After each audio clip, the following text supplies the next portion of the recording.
Happy Sunday, everyone, and welcome back to the Underground Cave for another exciting paint along. Now, tonight we're going to start painting Nor'rOkk the Ettin from Reaper Miniatures 07065. Now, this will be part one. This is the first part. We do have 4 of these on Sundays, so we'll be painting them in the next 4 weeks. We'll be spending a couple hours the first few weeks just to get them tabletop ready, and then we'll take those next 2 weeks, those last 2 weeks, and get them to Tabletop Plus, which is smoothing out our blends, adding some texture, some wow pieces to it, but nothing major. So as always, I will post all of these painting parts on YouTube, and then you can always go into the Discord right there to find out if you need to rewatch.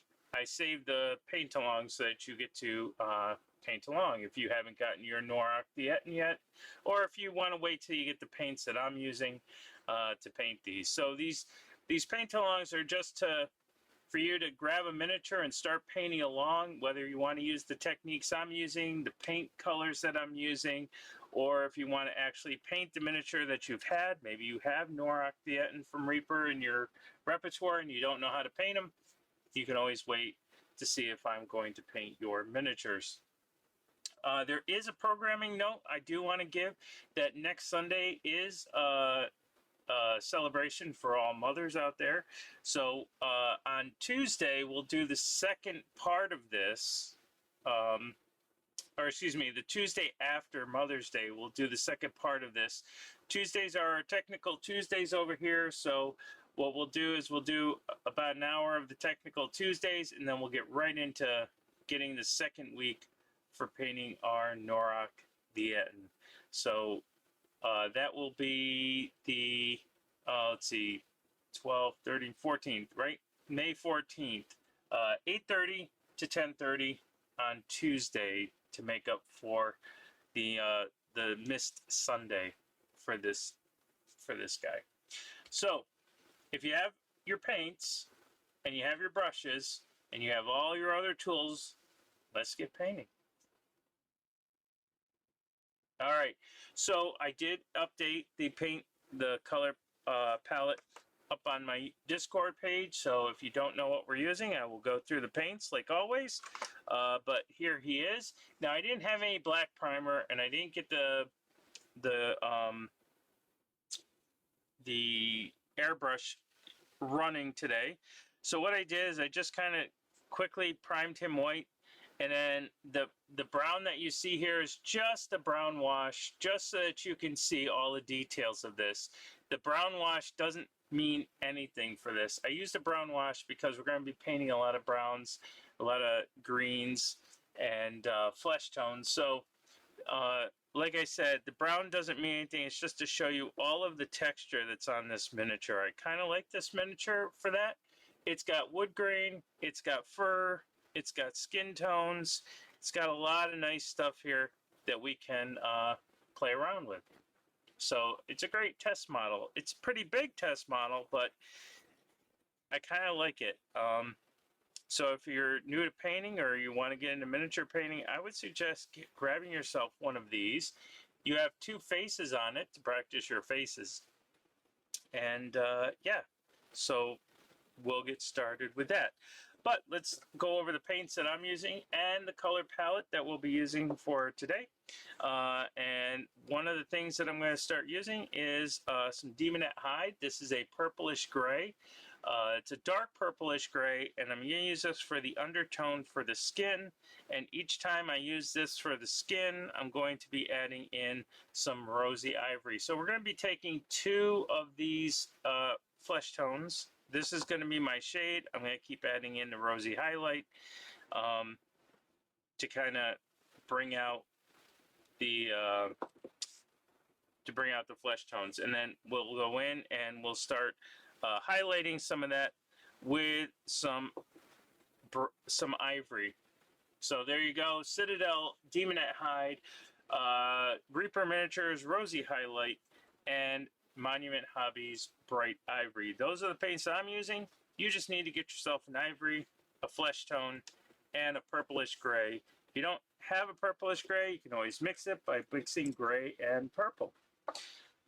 To finish off the Reaper stuff, I'm using black and white from Reaper. This is the solid white and the solid black, 9478 and 9479. And we'll be going to Wilderness Green because I'm going to add some green into the mix here. And you'll find that at Reaper 09411. 11 now, 09411. And then the rest of the paints I'm using, as we always use on the channel, is Monument Hobbies. Pro Acrylic paints, only because that's what I have. I do have other paints and I want to start using those, but these are the colors that I was a little late in getting the color palette, and these are the colors that I know, but I want to start using some too thin coats, cuttlefish colors, and huge miniatures, scale 75 and stuff like that. But as far as this goes, we need some mahogany, which is just a reddish brown, and we're going to use some yellow ochre to kind of help us along with our wood color. That's going to be for, and then we'll start adding in that bright ivory. We're going to use purple and yellow green, bright yellow green, in this mixture as well. So you'll see where that comes through. And then we're going to use we're going to use a silver. Now I chose Monument Hobbies Pro Acrylic Silver because I want a mid-tone silver. It looks pretty bright, but it's not. It's sort of a mid-tone. I don't want a dark, so Chainmail from Citadel is a good one. You don't want a bright silver and you don't want a super dark silver. And we're only going to use that for certain things. And I just need to adjust the seat a little bit. There we go. That's much better now. I can paint. Let's get some of these lights out of our... There we go. All right. Now, most of the time we need an acrylic layer. Hey, K Gould 3520, what's going on? Most of the time, we kind of just throw an acrylic layer all over this. Can't stay, but you're just saying hello. Well, hello. And I'm glad you get to stay for as long as you can. We're going to actually go ahead and put an acrylic layer with two different colors. And the reason I'm going to do that is because I really want the flesh to be different from everything else. So for anything that's not flesh, we're going to go with like a dark brown. Now you can take your mahogany and you can add some black into it, 50-50 mix, or 2 blacks to 1 brown. I'm going to actually cheat a little bit and use this black brown that's already mixed. And I'm just going to go around, and anything that's not flesh is going to get this tone. Anything that is going to be flesh is going to get this nice demonette hide. This is my acrylic layer. So we want to make sure that we can. Now with the Citadel paints, it's not a dropper bottle, so I have to actually go in and dig out some paint here and put it on my wet palette. So we'll go ahead and do that now. So I know a lot of people, I go a little quick for some people versus other people. So if you want to get started on the flesh, anything that has to deal with the flesh of the ogre gets the purple, and anything else will get the dark brown. We want this to be, we want this acrylic layer so that we can do a lot of mixing, we can do a lot of blending. And if we're not using an acrylic layer and you're just using a primer, things are going to start absorbing and it's not going to give you the colors that you want. So that's what we want. So I'm going to get a good amount of this on here because we might be using this to mix with. So we'll just do that. And we're going to get some water in here just to kind of get this nice and thin. You want this to be thin. You don't want it to be a glaze. You do want it to be thin though. I'm going to add a little bit of medium because more water I put in here, it's going to break it up. We want to have sort of that acrylic layer consistency. So we'll get a little bit of medium in there, and I will get some music on in just a second and just setting this up. And what's nice is that using a big brush like this to mix around and thin out paints, I can actually use this to apply paint on. So let me get some music on here. Need some good Ettin music. Awkwardish Panda, how's it going? How are you? I'm so glad that you stopped by. I have been super busy the past 2 weeks. I have not been lurking anywhere, which is a real problem. But this week, hopefully, we're training a new person this week, so I might actually have some time to lurk around. But doing okay. How are you? I'm doing okay. A lot of stuff going on. We finished our D&D campaign last weekend. I dug out and overturned dirt so I can grow grass again in a certain spot of my lawn. So we'll see if that works. And work has been keeping me hopping for 2 weeks. I've been trying to lurk. When you've been on, I just jacked up my shoulder, so been a quiet bean. Oh no, that stinks. All right. That stinks. Well, I hope that your shoulder gets better. We need you out there in the hobby scene. Let's see. So, all right. So here's what I'm thinking. I'm thinking that an Ettin having 2 heads is either going to be cooperative or he's going to argue all the time. I feel like a lot of chaos is coming with 1 body and 2 heads. So we're going to go right to some metal here. Metal, head banging mosh pit goodness. Let's see what Pretzel has to give us. Ouch, shoulders are never fun to jack. Whoa, that's a little loud. Sorry for blowing out everybody's ears. And I have to bring my headset down so I'm not yelling at you. You'll be like, why is he yelling at us? There we go. All right. It will. I just pinched it sleeping and going slow. That's all you can really do is go slow. Sorry if this is in the way. I'm just gonna kind of move this down a little bit. That's, yeah, okay. Yeah, there we go. But sure, it sounds strong. My iPhone capitalized Jack. You're fine, it sounds good. All right, awesome.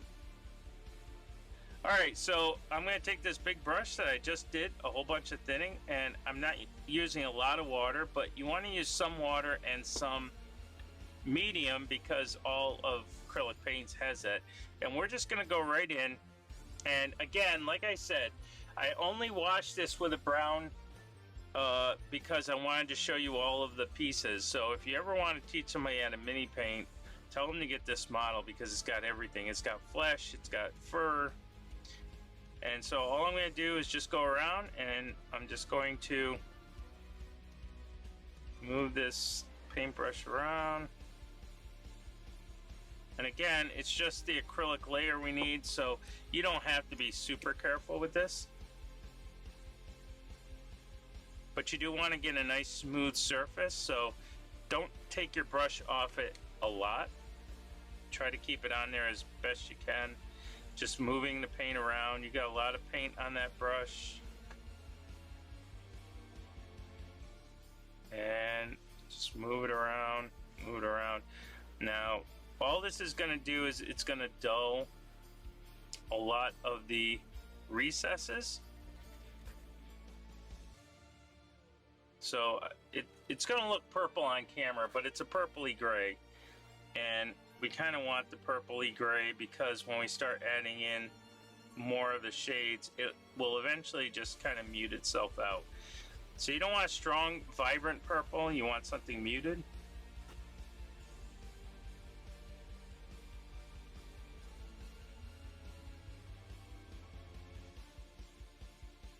And you want to get, at least with this layer, this is the acrylic layer, this is the one that you want nice and smooth, because if you have strokes or it's too thick or too thin, then you're not going to get the deep recesses, or you're going to get texture on your skin tone, and we don't want that.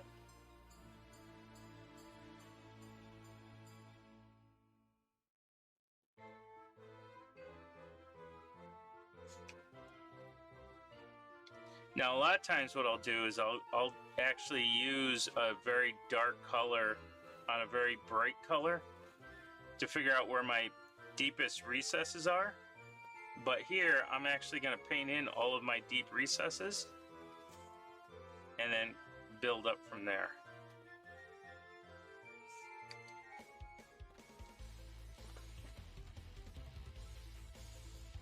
So all we're doing is just going in anywhere there's flesh. Even if it's hair, you can always paint this purple in, because hair grows on top of flesh. And so you kind of want to have that little skin kind of in the hair there. Because if you don't, it just looks like you glued the hair on there.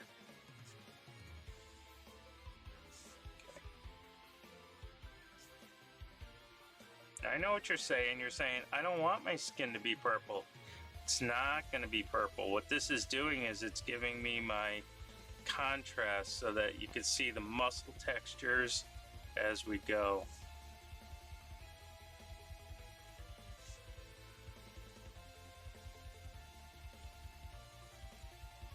I'm going to try to keep them on camera. I don't know if I might not be zoomed out far enough.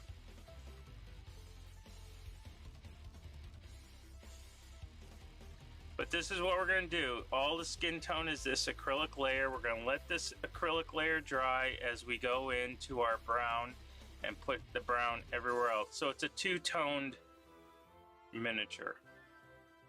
And you can even, I'm even going to go right into the mouth there. Who cares? I need to get these lips.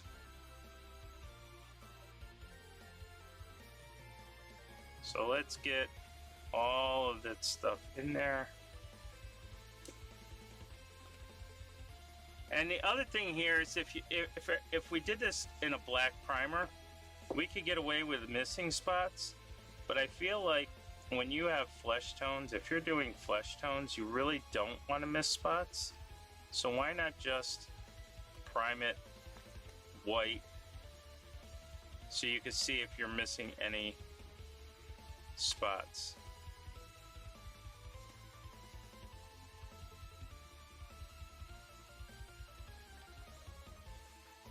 Notice that brown means nothing really. I mean, it might darken up some of the recesses, but it was just to show you all of the details of the miniature. Let's see, how's he looking so far?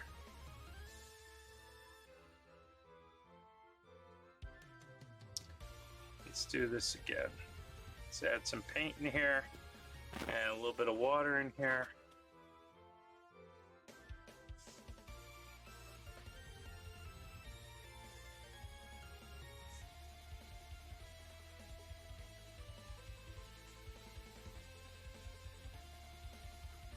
Now I know I'm taking the paintbrush off the miniature in spots, but it's only to get at new spots, and then once I'm at that spot, I'm just using it to, right, so like these fingers, you just kind of stay right there, paint all these fingers, push that paint around. Like right in here where these chains are, you can just kind of spot it in there.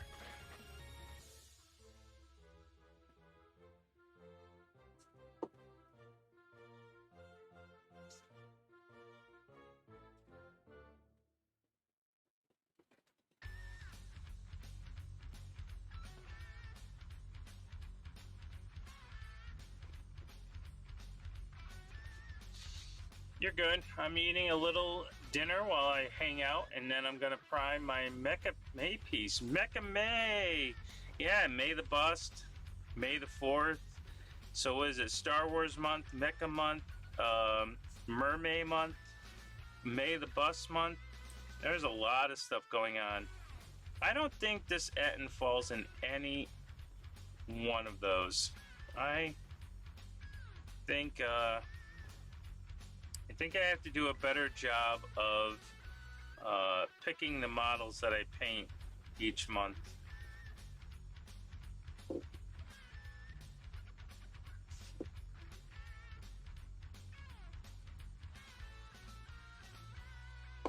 I just figured I gotta start working on things and getting things kind of finished off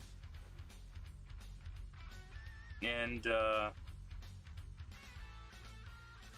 get to a good state. I might sell the miniatures I painted for the campaign, or I might keep them and use them again. We'll have to see.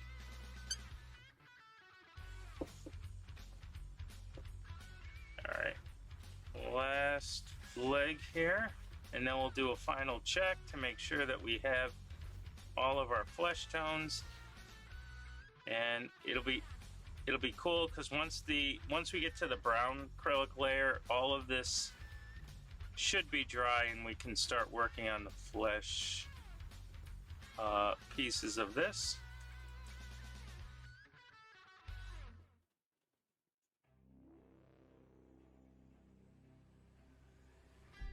And notice I'm sort of being careful, but I'm not being super careful. Like if I get some on the bandages, oh well, because I'm going to paint over those anyway. The most important piece of this is let's get the flesh tones on here so we can see what we have to paint. Flesh tone versus other tones. Let's see.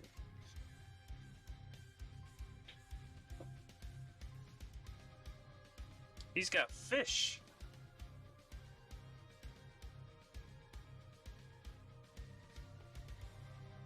And it looks like I have... I don't know what this is. I'm going to paint this flesh tone. I'm not sure what this is. Looks like he's got something on here.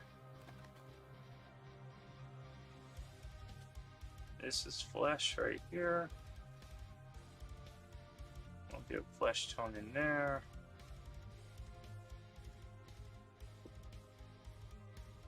Looks like there's some flesh on top here where the chains are.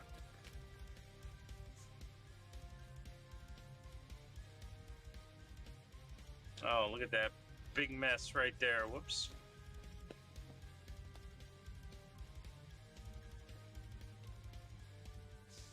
Look at this big mess right here. There we are.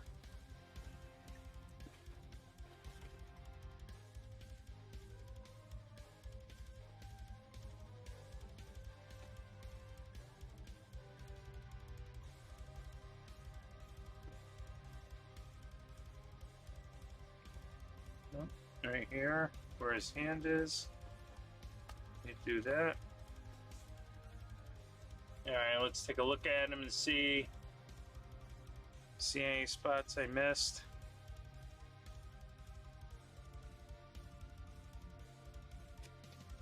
I'm finding several. Alright, we got some barrel here. We got this. There we go.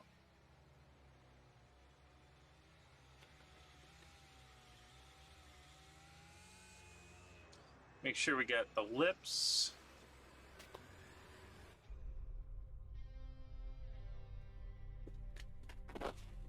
Yeah, I don't think this is hair, so we're just gonna kind of paint him bald.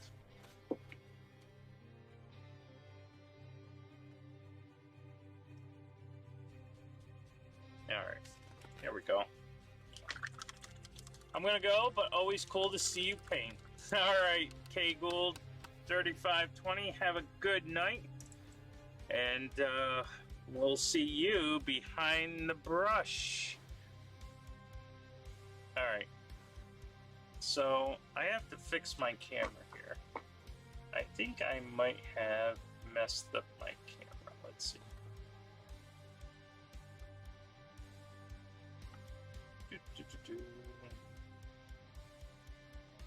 There we go.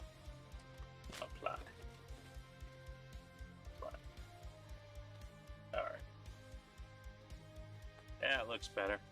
You know, I know what I did. I zoomed out for the entire miniature, and I didn't adjust my tilt on the camera.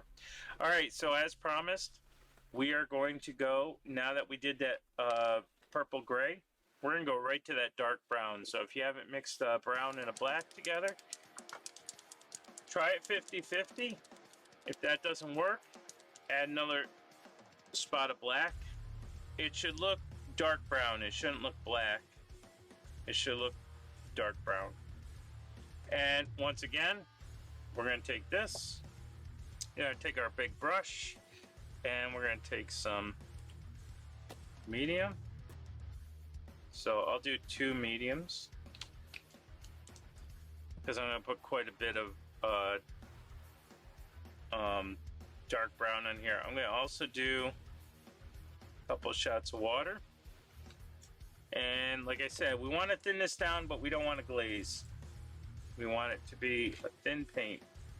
So, oops, don't do that. All right, so we'll just grab a couple of shots of this and mix it up until we think it's thin enough.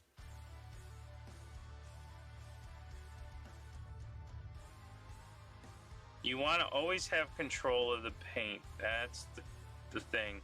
If you don't have control of where the paint goes, if it's starting to go into recesses and pull away from the top, then you don't want that to happen. You want this to be thin enough, but also thick enough to stay. And we'll test it on the wood right here. If I see the white, it's too thin. So we can see some of that white peeking through, so it's still too thin. So I'll add more. Try it on this one.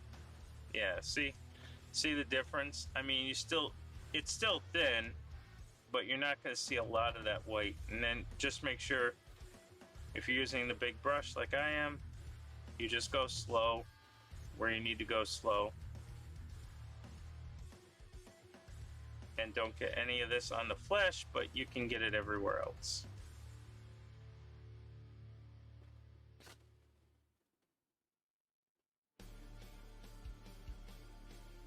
I mean, you want to see some of the white, because you don't want to kill all of the highlights, because it'll be helpful to know where those get highlighted, but you definitely want this to be a dark brown, because we want to build up from this. Can't really build up if it's going to be white. And I'm just starting close to the flesh and pulling away. So if you don't want to get any on the flesh, just start slow. Go right up to that flesh and pull it away. Because once you do that, you can just go everywhere that you need to go. If you can't use a big brush, use a small brush. Just be careful not any of this on the flesh. Now, it's not a game over situation, because we can always paint that gray back on, but you may end up having to paint a thicker portion of it on, because this is a pretty dark color. Even though we thinned it down,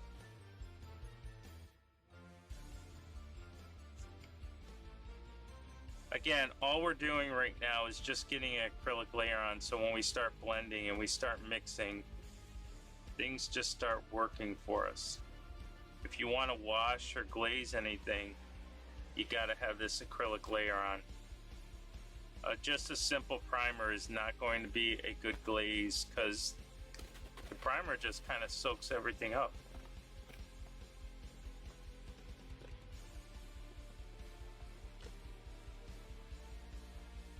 Unless they make special primers out there where it won't, but I haven't been able to glaze on something that's only primed, at least with any success.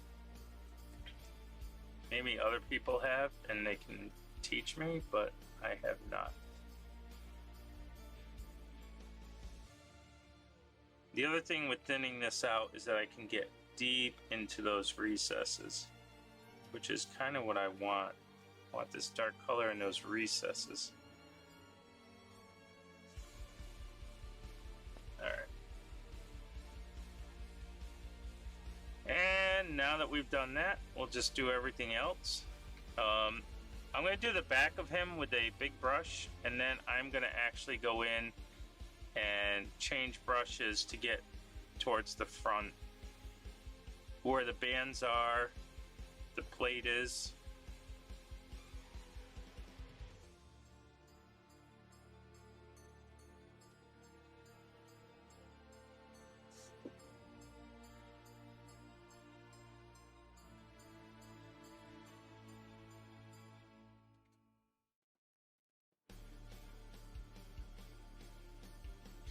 Now, what this also does is by adding in these darker colors here, it will allow us to actually create these natural dark lines in between things.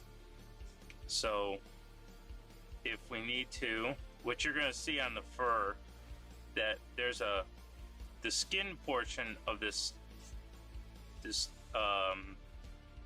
fur, it's not a tunic, apron, caveman garment, I'm not sure, but there's some skin that's kind of flipped over, and this dark brown here will help kind of separate that from the actual fur itself, creating this this change of texture.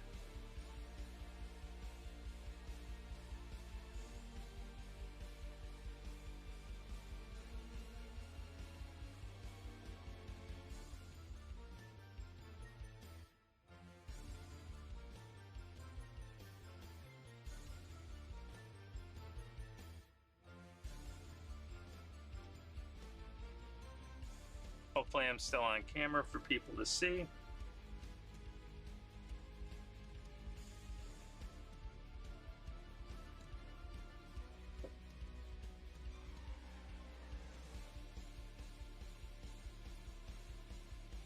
All right. I think I can get into the front angle here. I just have to be careful around this flesh, so I'm just going to kind of stab and pull away.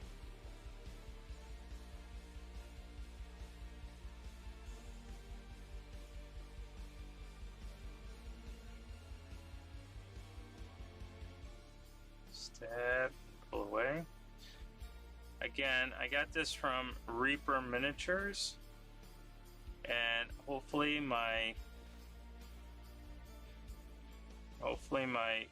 timers actually give you the links. I gotta start remembering to do that on these paint-alongs. So each time I do these paint-alongs, I always try to think of something to help and how to make them better. And one of the things that I never do, because I always rely on my Discord, is to actually link what I'm painting into the timer. So I have to start doing that again. Or I have to start doing that, not again, because I wasn't doing it before. All right.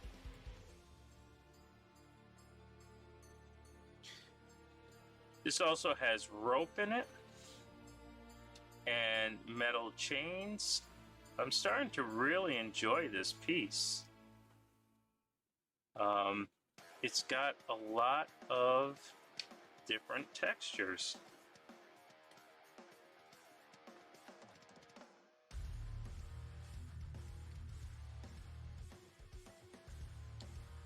All right, let's see.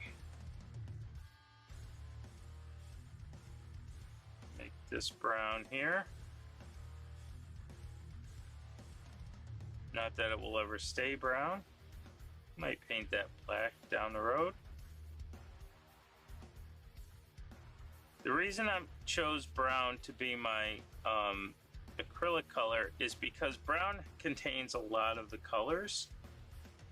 And if we're going to do a lot of the browns and tans and flesh tones, we kind of want to keep those colors in there. And since all of those colors, those tans and stuff, are brown alternates, that's why we're choosing the brown here to do this with. If it was going to be like metallic stuff, I might choose black to do it, or a very dark gray. If I was going to do greens, then I would choose a dark green or a blue or a black. All right. So that takes care of, and then this, see that little white spot right there? We need to make sure we get that. That's why I kind of like doing white, because it will show me any spots that I miss.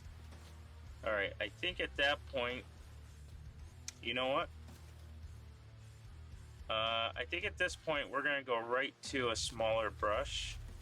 So I'm actually gonna paint the fish really quick.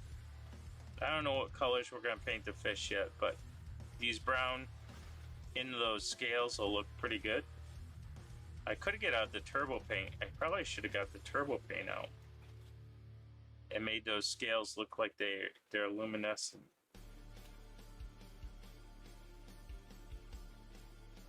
Well, that'll be for a different, maybe that'll be the last week for this, if we want to change it. Now, see, I can already see I forgot to do some, actually, I think those might be bands. Those might actually be wraps. We'll paint them up as wraps. I don't know if it's flesh or not, because he's got some wraps over here, so we're going to treat them as wraps. Back there.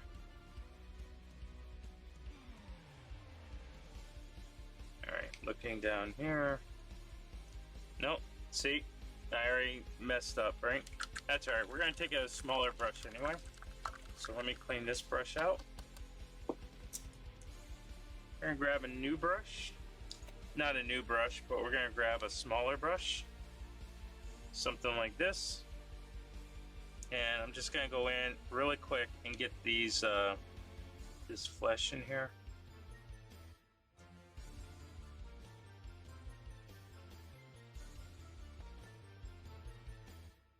So there's a good chance that you might have missed something. This is the time to get in there and fix them all up, because we haven't really started painting anything yet.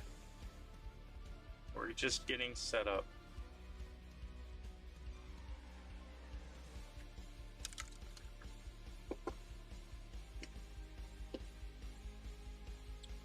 I'm actually gonna fix this up here. There's that.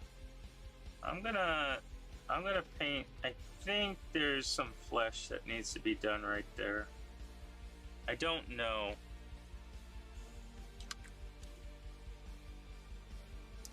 But we're gonna go back to these wraps here, and all of these wraps are gonna get this brown color.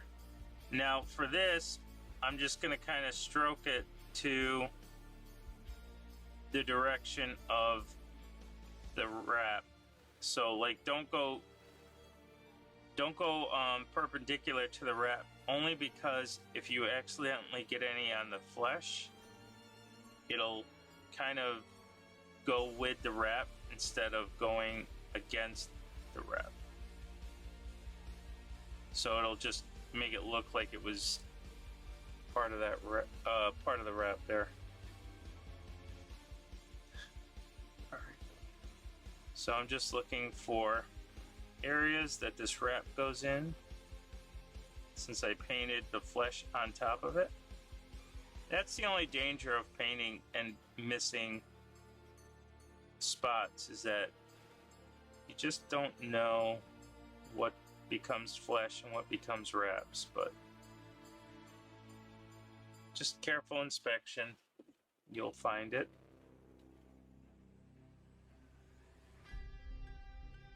So this is a long and tedious process, only because we're not just painting everything one color like we normally do. I really want to bring the contrast out because he's not going to have too much color. He's brown and he's flesh. So you want to have some variations, and so one of those variations is the undercoat. And since we're doing purple undercoat for the flesh and a nice dark brown for the everything else, his flesh tone will end up being just a tad bit more brighter and a little bit not so on the brown side of things. That's why we're doing it this way.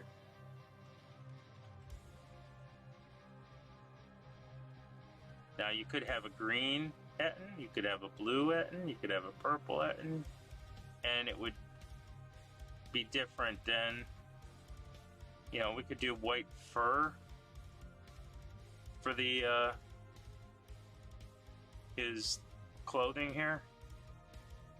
There's a lot of ways you can go with this, but I chose to go just kind of more on the brown side of things and the natural flesh. And so I need to figure out how to make that different than just doing everything brown. Because then you lose everything. It just looks too... there's no variety. These bands will ultimately be green. So it will stand out from the rest. So really, I would say for this piece, the poppability, or the thing that's going to make him different, is all of those extra pieces that are around him. So the fur could be black, could be white, could be brown. You could do a little bit more exotic animals. Maybe you want zebra fur. Do zebras have fur? They have little short hairs.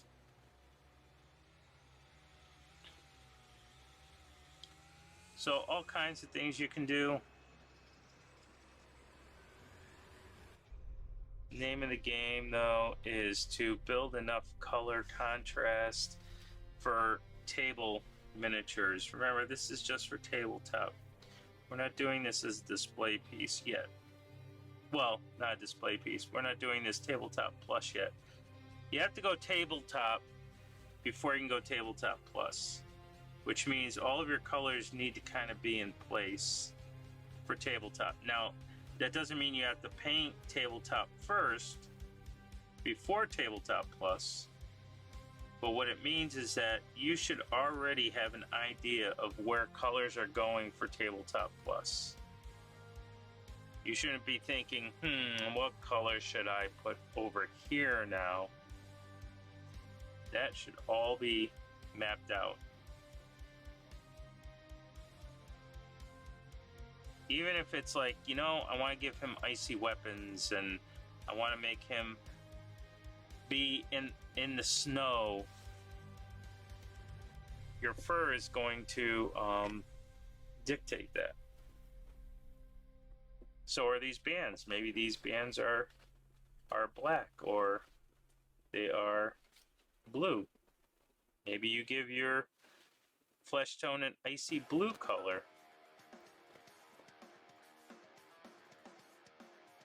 Wargaming Recon, what's going on? How are you doing, sir? Ma'am. I should just say, how are you doing? I should not be making any assumptions because I don't know people's faces.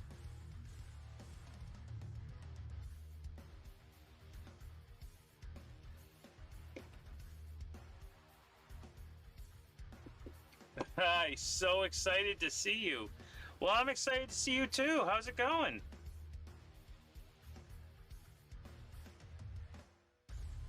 I'm just, we're just doing this little paint along here of Nor'rOkk the Ettin. And all we're doing is getting an acrylic layer on right now. It's the most boring thing anyone can do when they start painting a miniature, and that is get that acrylic layer on.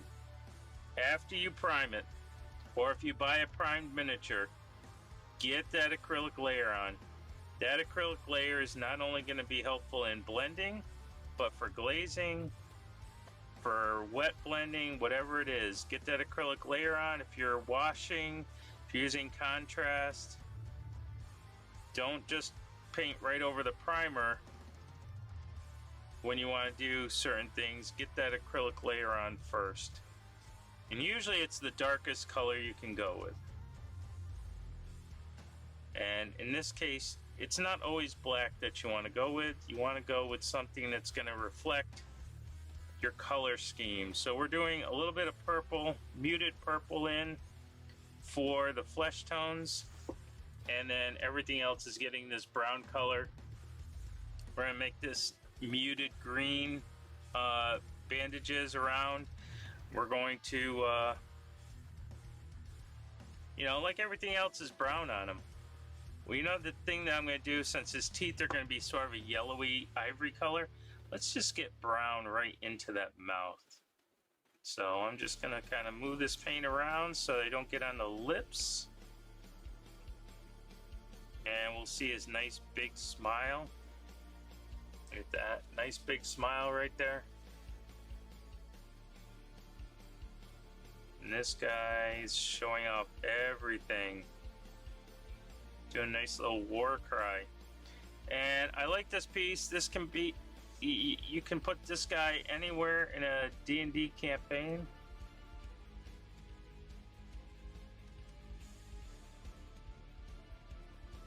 So we'll just get this all nice. And this dark color will get that tongue to pop right out of his mouth. All right. Using this small brush, we're just going to go in and make sure we didn't miss anything.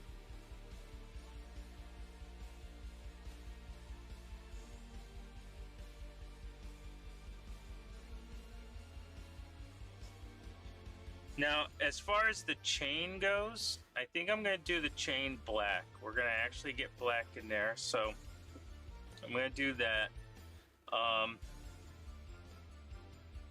And I think for these skulls, I'm going to go with this brown color as well. So I'm just going around looking and making sure that that white primer is all done.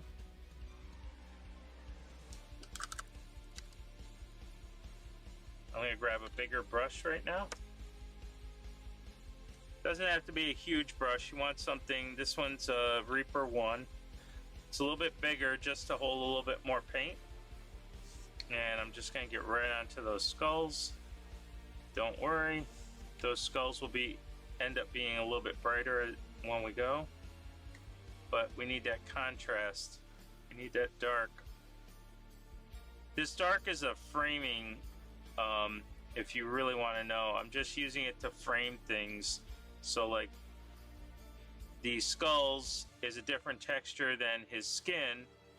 So you want to separate that out so that it doesn't look like they're morphing into his skin. Most people do this with a black line. Yeah. I kind of like using the color. Whoops. I like using the color that kind of resembles what I'm painting.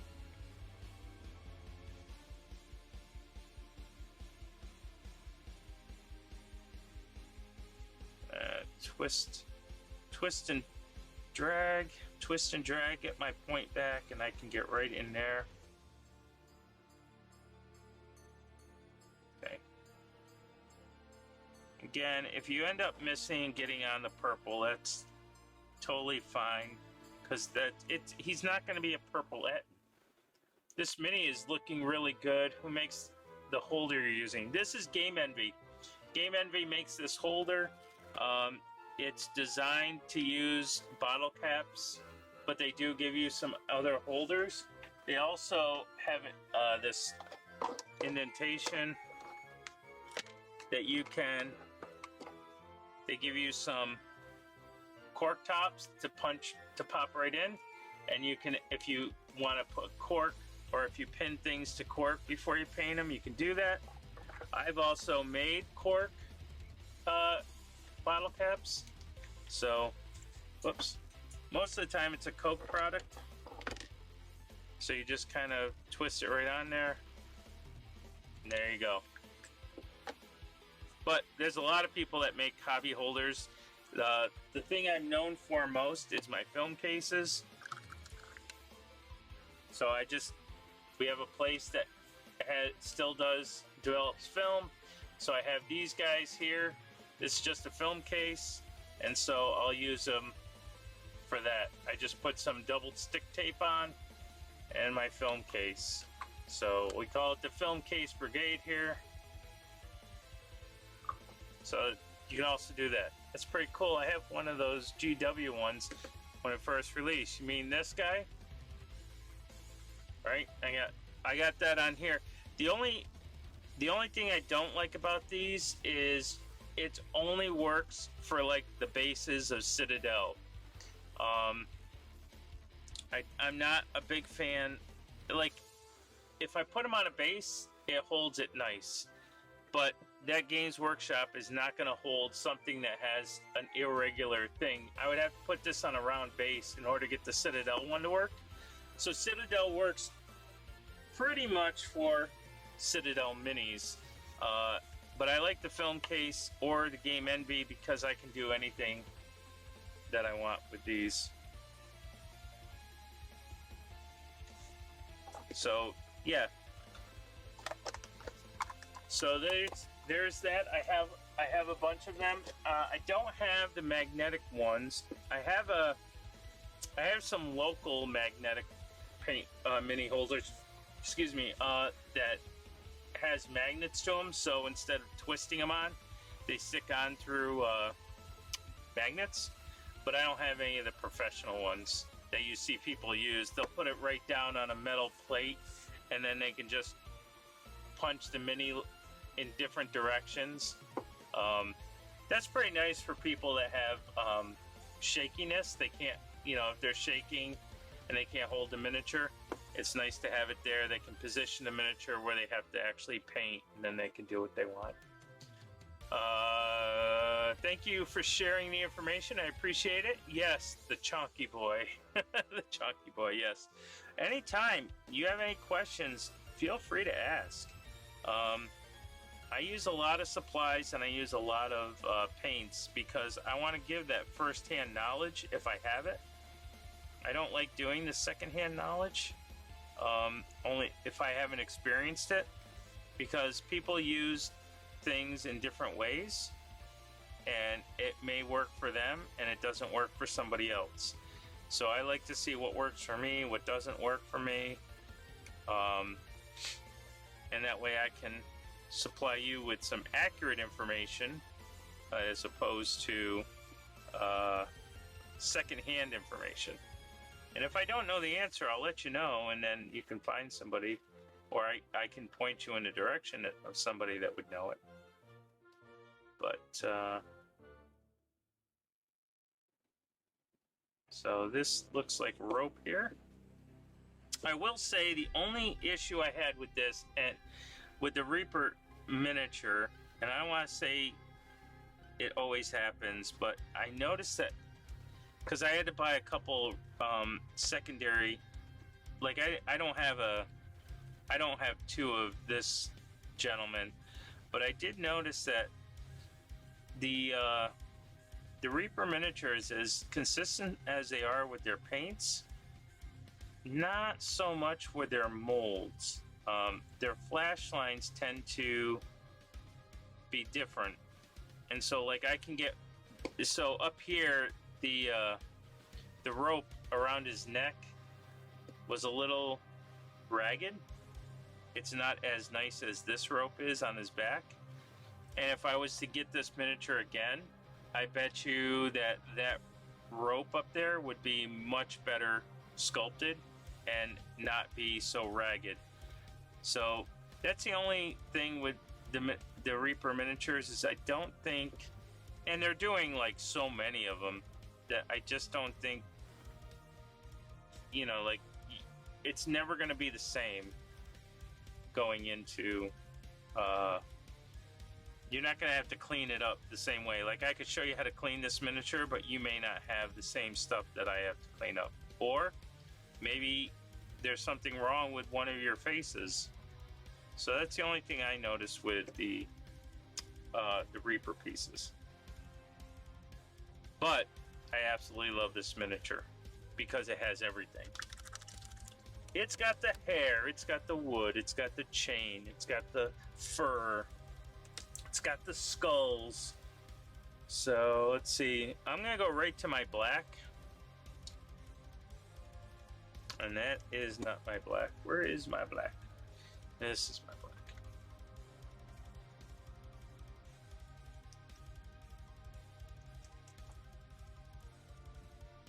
And this one I'm just going to do the chain with. I don't think I really need to thin this out. But I'm going to use that small brush again. The one that has a nice tip here. And we'll get that chain. I'm also going to do the hair. I don't know. That's the one thing I wasn't sure what to do yet, is that hair. I don't know if I want to make him a punky. Give him some color in his hair. Do it red. If I do it red, then I probably want the hair to be, the dark to be a brown or a mahogany. If I want it to be black hair, then I would do it in black.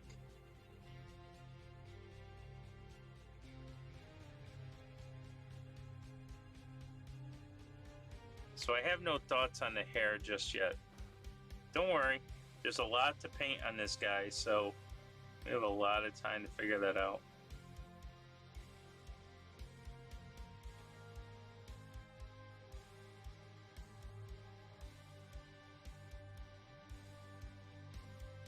Well, I'm glad you got a chance to stop in Wargaming Recon.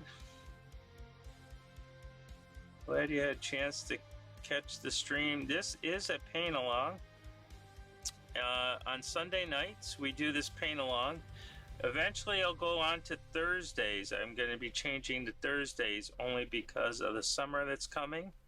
And there's some activities going on during some of the weekends that kind of keeps me from being here. So we're going to, in June, change over to Thursday nights again for the summer.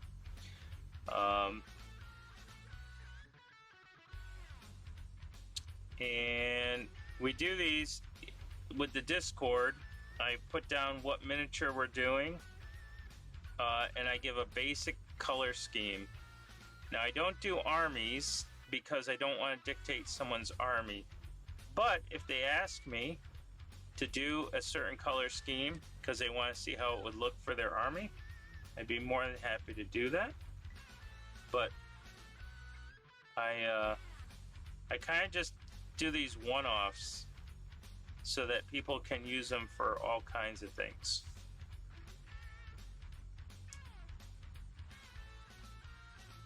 Because D&D and Wargaming all have skeletons, they all have goblins and orcs. But maybe they have Ettin somewhere, I don't know.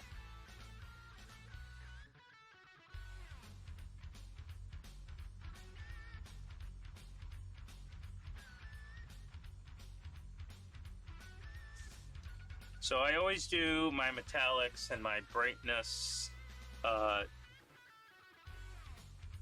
in black undercoat. But if I was doing black, like hair or whatever, that would probably be more of a darker gray instead of a black undercoat. Because black is really just the darkest shadow. It's not really a color that we use. I mean, you can. I use it somewhat for details, but more times than not, my black is really just the darkest gray that I can achieve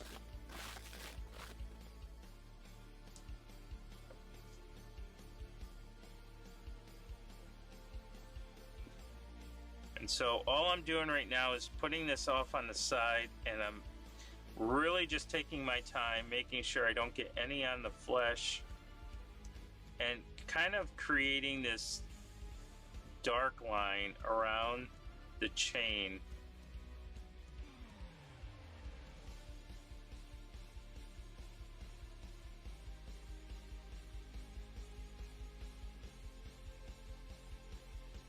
All right.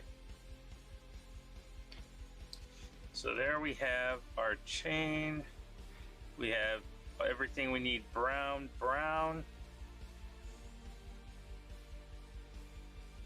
You know what?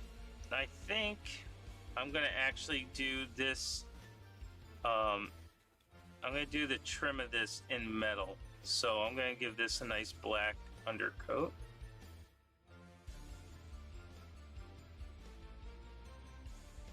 I just have to remember that there are little rivets in there, not to deny the look of this. But I'm going to keep the middle brown because I think I'm going to make that leather. So I'm just going to make the trim of this be metal.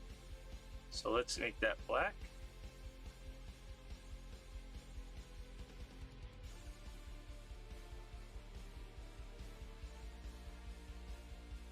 And what that's going to do is help me bring out the silver, because the silver is going to be nice and bright.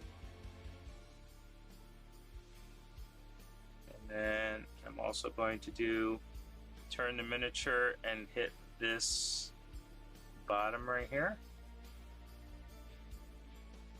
Now, would I do non-metallic metal on this? I could. The issue with that is, I mean, I could do it non-metallic metal on this rim because it's a small thing. Would I do that for everything? Probably not, because this is a game piece. Alright. Now, I did notice when I did this that I missed the spot. I don't know. Can you see those white spots? Yes, you can. So, going back in with the brown. We're just going to do those nice and brown. And I also noticed that this same trim that's around this is over here on his belly. So let's go ahead and do that as well.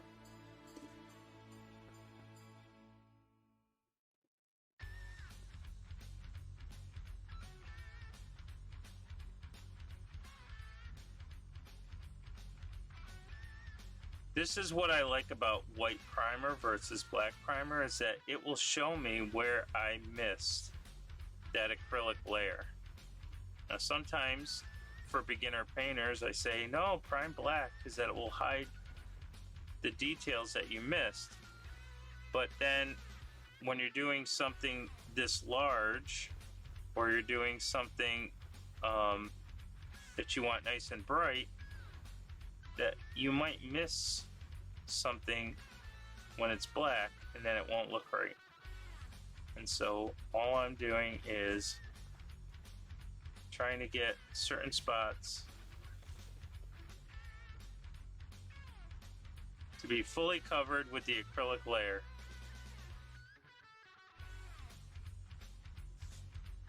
All right. How's that looking? It's looking pretty good, I think. All right. Now we just have to figure out what color we want to do the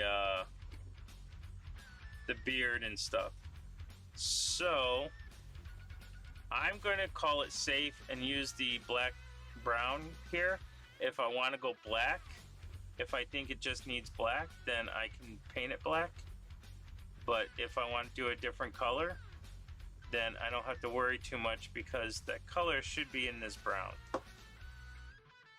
So let's just do this nice and brown right here.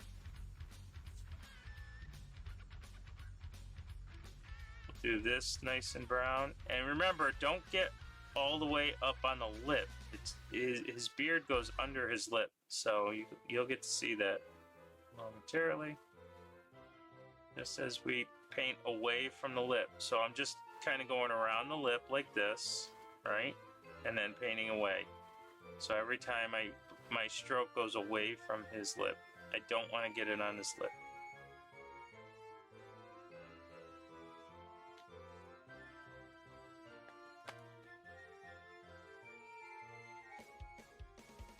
There we go. And we'll do the same thing on his hair. I could also do red on the hair, and red is part of brown, right? So when you're doing this, you want to think of the colors that are going to be actually out and about. You want to know what colors are going to be in the undercoat, right? So silver can be thought of as gray, so we use a black undercoat for silver.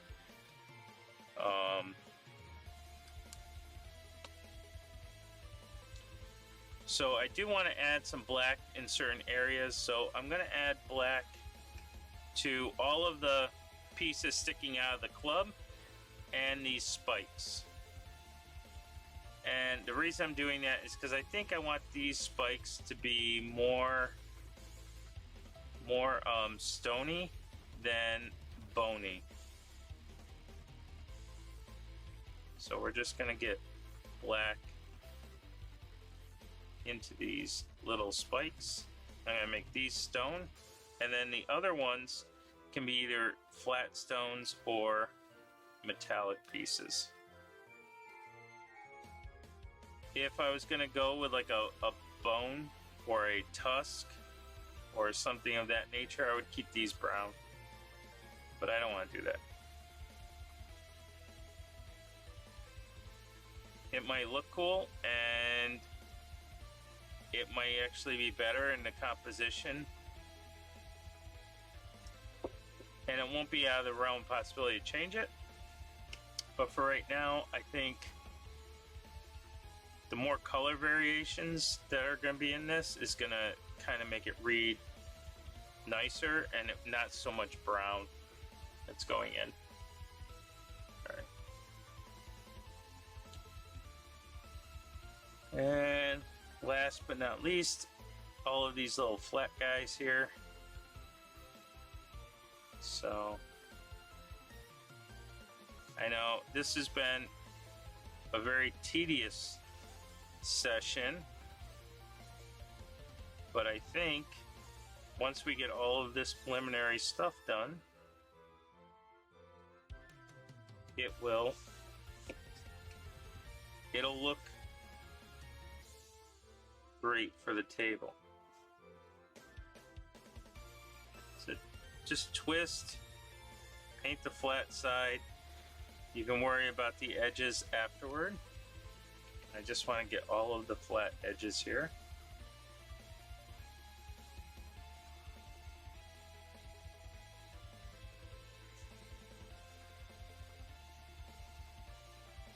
I might actually do these stone too. These might be just rocks.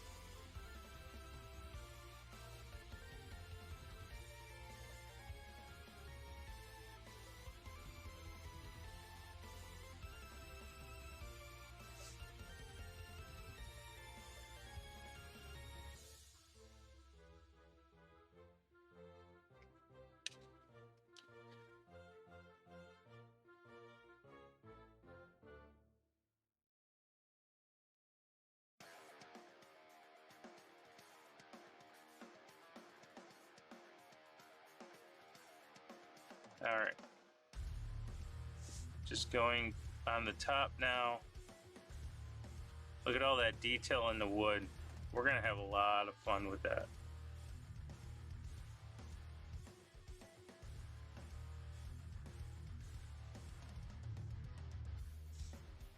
All right, just going through, just checking things out, making sure everything looks hunky-dory. Our chain is black. Everything else is this brownish color. All right.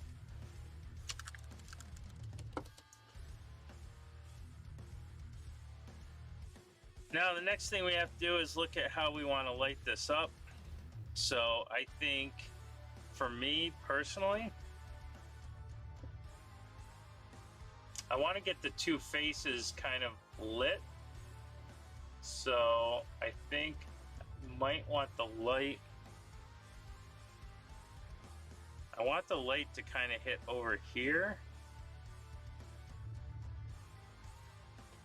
which means that I want to come, I'm going to try to hit in between these two heads here. So I think something of that lighting scheme right there.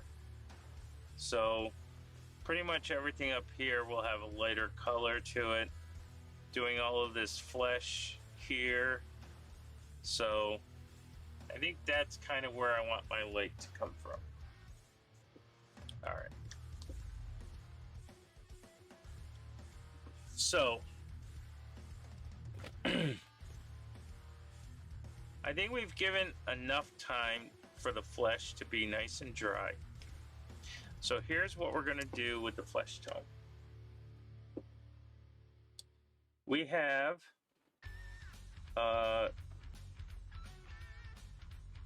let's see. I'm going to take a little bit of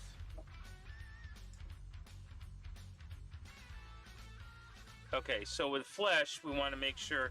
So I want the purple to be the darkest color. So I have this rosy skin. So here's how we're going to do the flesh. So I don't know if people were watching the last time, but I want to make this triad, right? So we're going to make this triad of this purple. So I have this dark purple, right? That's my dark color. We have this rosy flesh here. That's my highlight color. And I got this middle color right here. This is like the 50-50 mix of the rosy flesh tone and the what do I want to say here? The dark purple, right? So this is the mid-tone. Now when I do the mid-tone, I have to look at this saying, well, the mid-tone this is for the whole scope of the skin. So I'm going to have this dark, I'm going to have this lighter color here, this mid-tone color, and then I've got the flesh, right? So this here, this is only where my main light hits. So what I want to do is I want to create some shadows in here. So in the shade color, the dark here is going to be my mid-tone. And anywhere it's the light almost hits or is diffused, I want this to be my mid-tone. And where the light does hit, I want this to be my mid-tone. Okay, so that's how that's going to work. So what we need is we need to make three more shades here. And so what we're going to do is we're going to take this color here and we're going to make this my shade tone by just adding more rosy skin to it. So like 2 to 1, right? Now the thing is that this shade tone that we did in the light actually becomes the highlight tone, my midsections, so like on the sides. So this here is going to have a little bit of this color, but it's going to have more of the dark purple shade. So we'll get this in here. Get more of this color here. And so now we have our mid triad, and this color here now is the highest, brightest part in my shadow area. And I'm just going to add black and ivory in here to bring those down a bit. So let's add a little bit of black. Where is me black? There it is. Now you could add white, but I'm deciding not to use white. You don't have to use a lot of this stuff. I'm going to use ivory only because the skulls are ivory and a lot of other things are going to be ivory. I'm only using white for like the rocks and stuff. And then I will add some of this rosy gray here. That's probably too much ivory, by the way, so I'm going to have to bring this down a bit.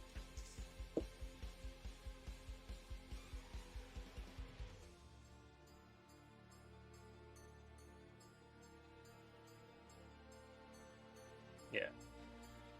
So that's going to be my highlight color for the lightest area. And then for my darkest area, I'll take two of these purples. See how that black just kind of eats that gray, that purpley gray.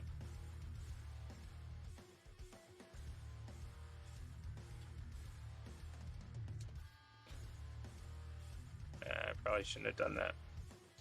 So there you go. Now I have my 9 colors. Now I have my triad of colors. And that's what I'm going to use. So like in the back here, in the shadow areas, when I start painting, I'm not going to actually paint, I'm going to pretend there's no texture, right? So I'm going to take this nice dark color. I need a little bit more of this. So I'm going to take this this dark color here, and because the light doesn't hit over here, I'm just going to add all of this dark color here. This becomes a shade. This is the darkest part of this area.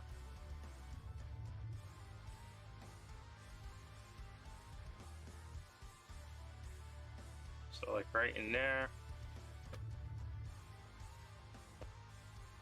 right in here.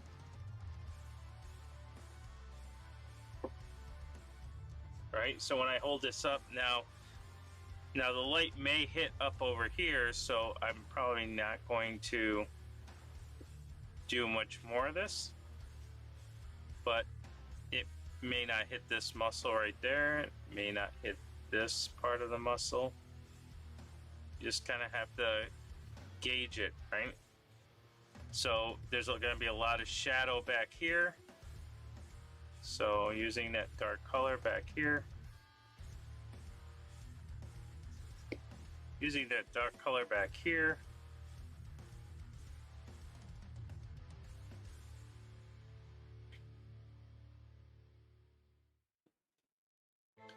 and by doing this, we're creating some contrast. We're creating some dark and light contrast. So anything that the light's not going to hit,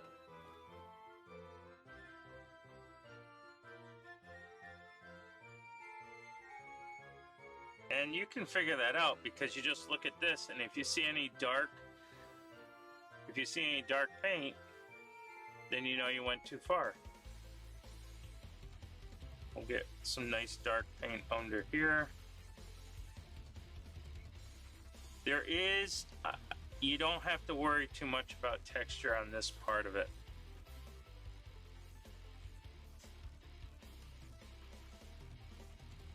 Just gonna kind of do this.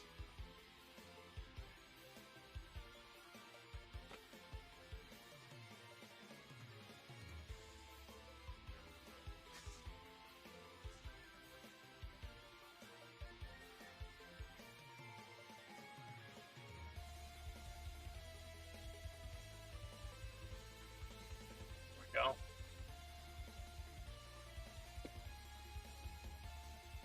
Maybe it comes up over here. Maybe it comes over here. Now all I'm doing is looking at the main light. We're not looking at, oh, this muscle hides this piece, this muscle hides this piece. No, we're not doing that. All I'm doing is the main light. Maybe back here, the neck doesn't see anything. I don't know. It may not work right, or it may look fantastic. Okay, so we have that. That looks like that. Now,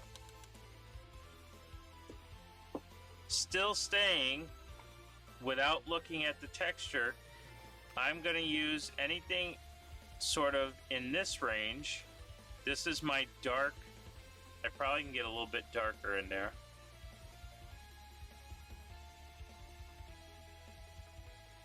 This is my dark color, right? It's sort of got the flesh tone in it, and so anywhere that might be iffy, so kind of like right in here, this might see some light right up there. This might see some light right there. And then there, and then there. This might see some light.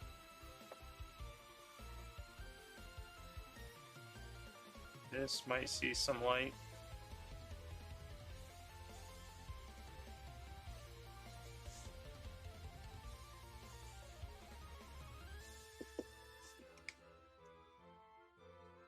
These heads might see some light.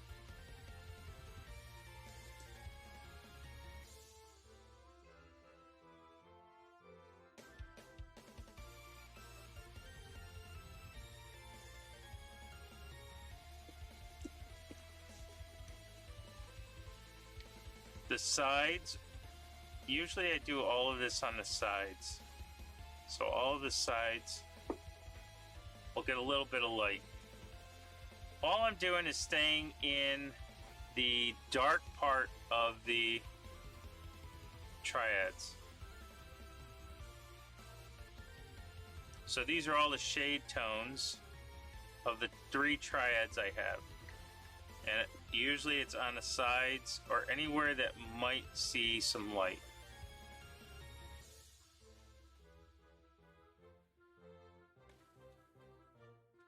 And all of these colors will have that unifying purple gray in it. So let's get this going this way. I'm not paying attention to texture, by the way. So if you think you have to pay attention to texture, you don't. These are all the shade tones. So we started with the darkest shade tone, and then we went to the lightest, or the mid shade tone. Right? Because all I care about is what happens at the brightest spots. That's how you create some dynamic. All right.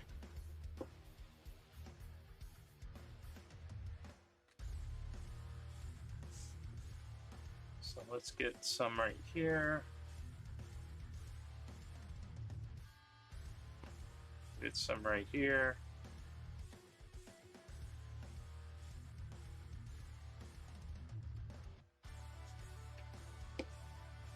So as you come over here, you can start to see how it gets shaded darker and darker. Now, if you're wondering about this contrast here, you have to remember that this color that we just put on is only the shadow color for the very mid-tone trilogy.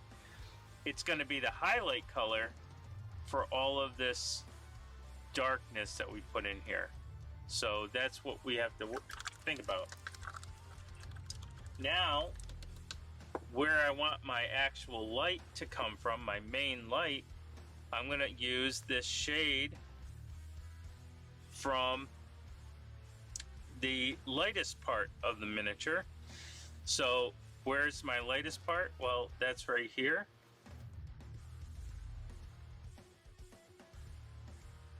That's going to be right about here.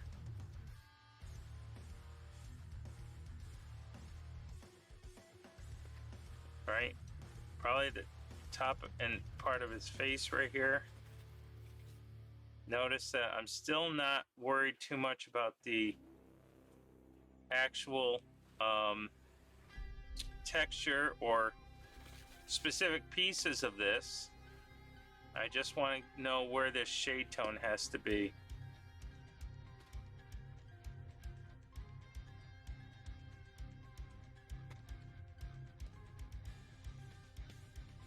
Because this will eventually be my highlight color for what's not directly in the light. Whoops, sorry. So I think all of this right here will be bright. This muscle right here is going to be bright. Right here, this muscle is going to be bright. With a little bit more of a recess in there. This. See, now I'm getting into the highlight, which I don't want to do. All of this right here.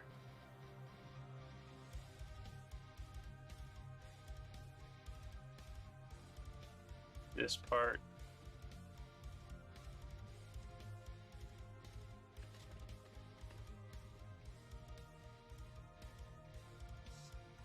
All right, let's take a look and see.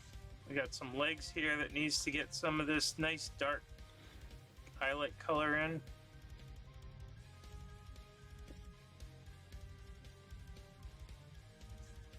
And you guessed it right here. Again, not worried too much about the texture because this isn't we're not really highlighting anything. All we're doing is just indicating where our light is coming from by our darkest shadows of each of the trilogies.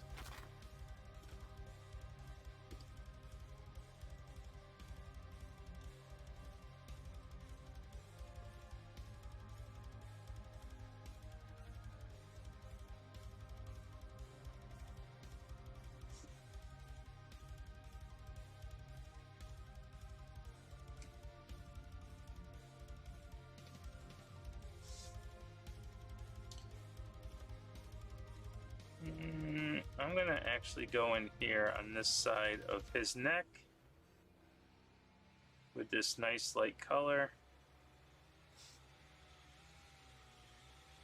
Oh, and we forgot the hand up here. So this part of the hand will see this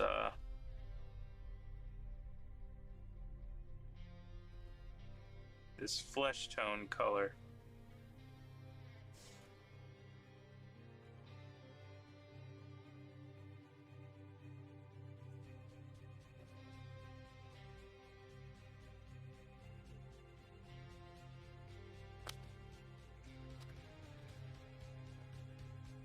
So as we turn this around, you can start to see like that is the lightest parts of his skin. Two-headed friend is looking great. Much priming done finally. Yeah, same here. And then as I turn him, he starts to get a little bit darker, and then in those shades, it's gonna be in the shadow. So I'm looking at this back here, and I can start to see some highlight color there. So I'm gonna go back to my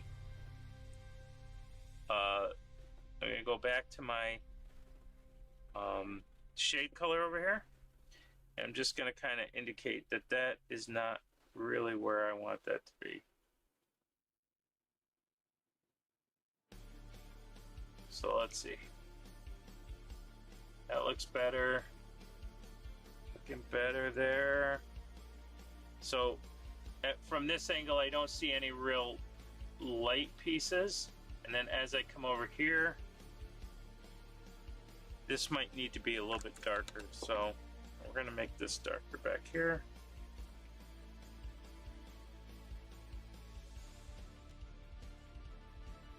There we go.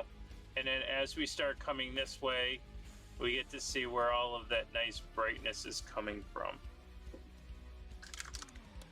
In fact, I think I want this to be even on the shadier side.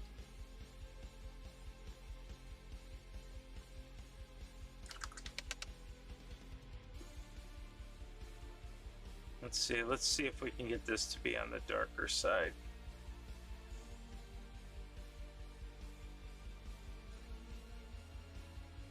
So you can start to see where that darkness is coming from. All right, and then he's nice and bright. Looks like a plan.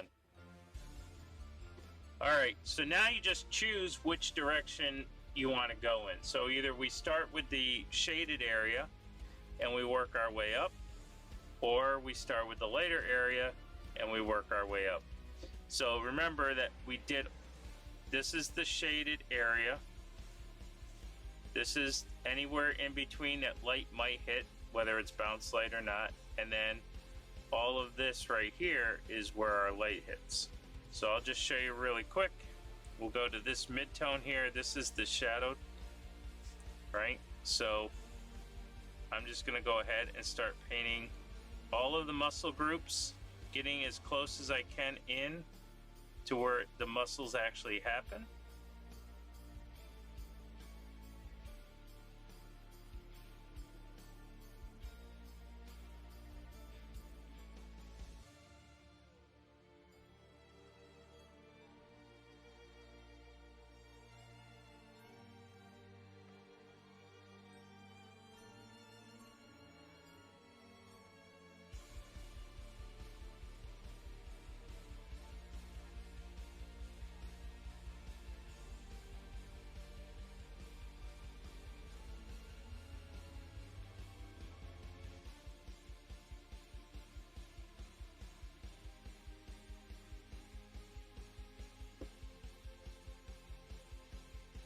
And you'll start to see how it all kind of starts to smooth itself out afterward.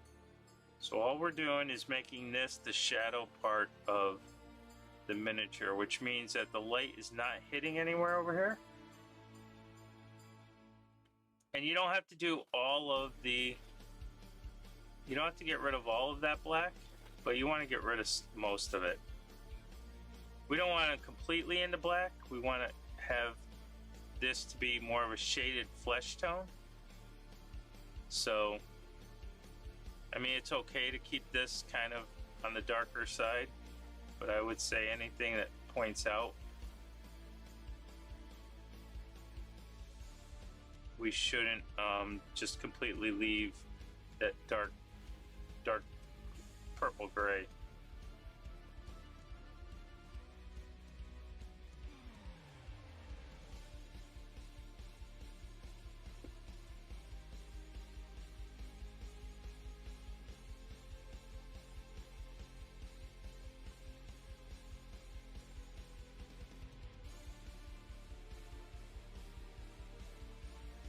Now we have to move to a smaller brush pretty soon. I just didn't want to lose a lot of the paint that I had mixed in.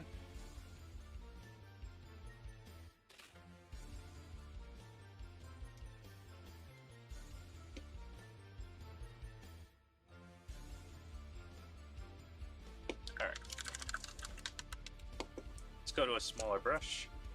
Staying in that mid-tone for the shade. Just gonna kind of keep painting in the muscles as close as we can to that nice dark area, but don't paint all of the dark area. The whole reason for doing the darkness was to keep everything sort of looking separated.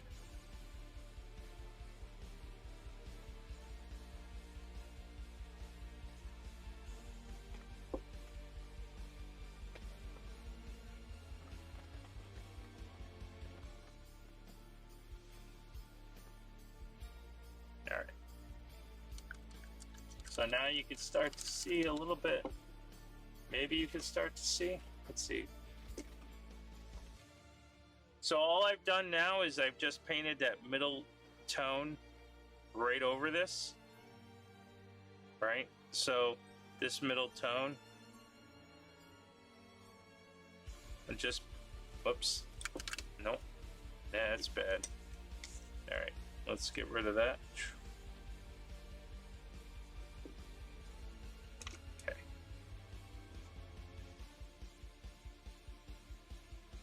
So we're taking this, and I just want to paint so that that dark line is there, but it's not super pronounced.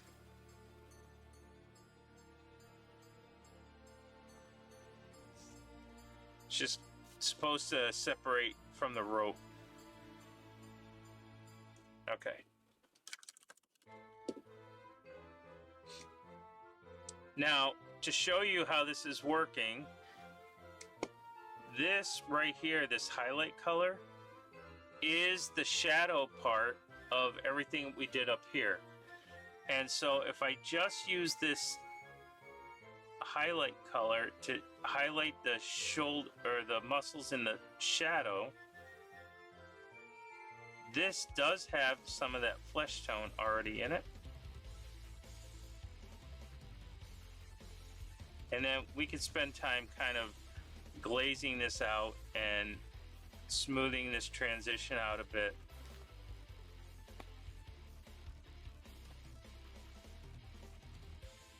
But as you do this, you're going to start running into your shadow color up here that we already painted everything with.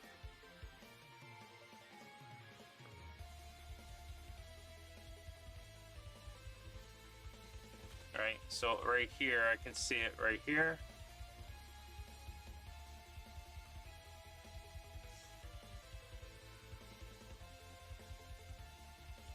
I can see it right here, right? All of this is that could be in the light, may not be in the light, we don't know. This is a shade right here, so I'll just kind of highlight that stuff. All right, so you want to see the muscles there. Maybe I'll do the heel here.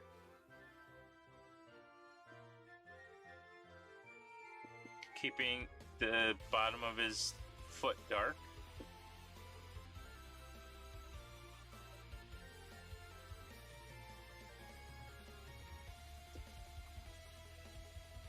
This little muscle kind of pops out a little bit. This little muscle pops out.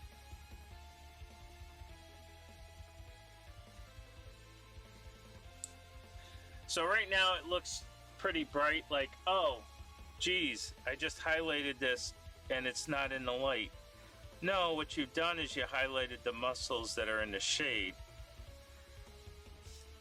So what we're going to do now is we're going to take a look at what happens when the muscles are not in the shade. So we'll just take a look at this arm right here, because this looks like it has the transition I'm looking for. I'm going to go right to that middle color of the sides, and this is what you're going to actually paint the muscles with. This is what you're going to paint without going into those recessed lines that you just painted over. That's why we weren't really too worried about the texture, because this is the part where we want to worry about the texture. These little muscles right here that are all getting the light.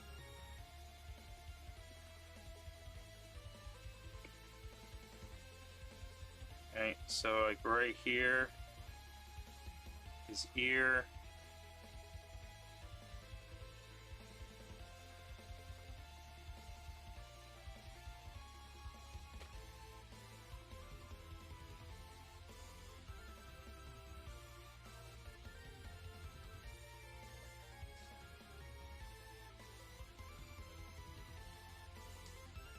So like right here on the hand, I think, is where we want this.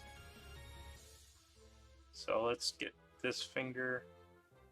Let's get the top of this finger.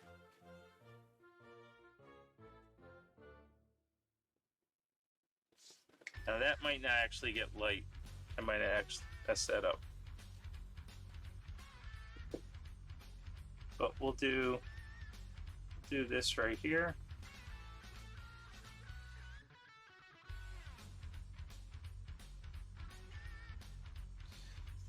Oh yeah, this is going to be the area that we really want this to happen on. This side right here. So let's see. So this right here, we'll get this.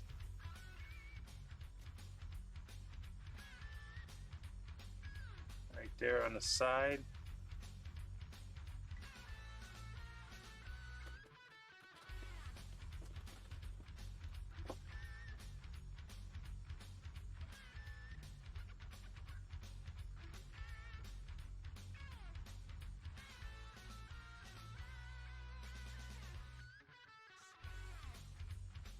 Do up here on his hand.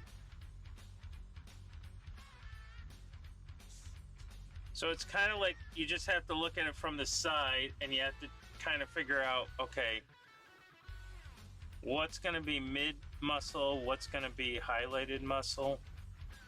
And we did that already with the first shade tones. So you just have to pick out the muscles from those shade tones.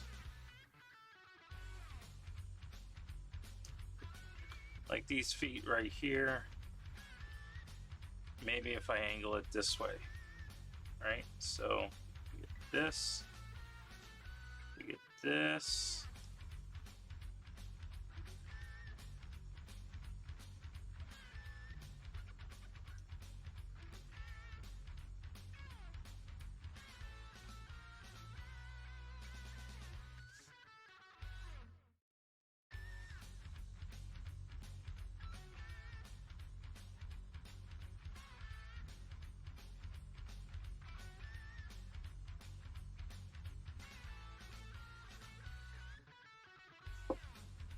Just grab underneath here.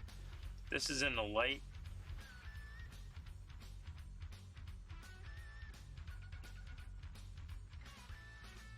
That's in the light, so we don't want that too much.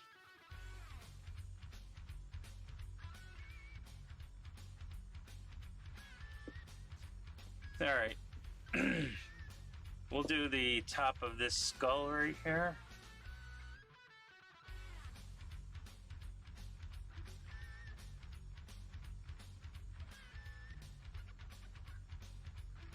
We'll do the top of this skull. This seems to be seeing some light.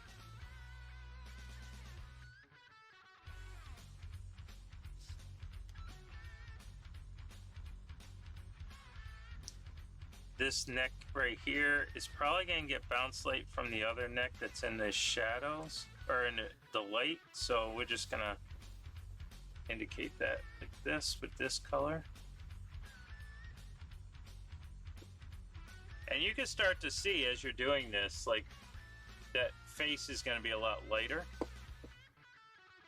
Do the back of the ears. Maybe some bounce light in back of the ears.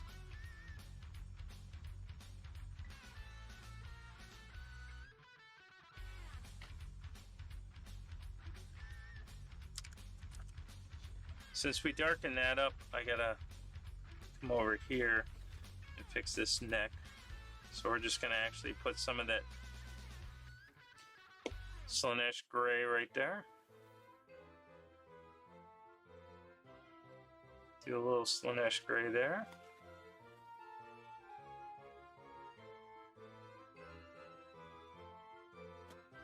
A little Slanesh gray here.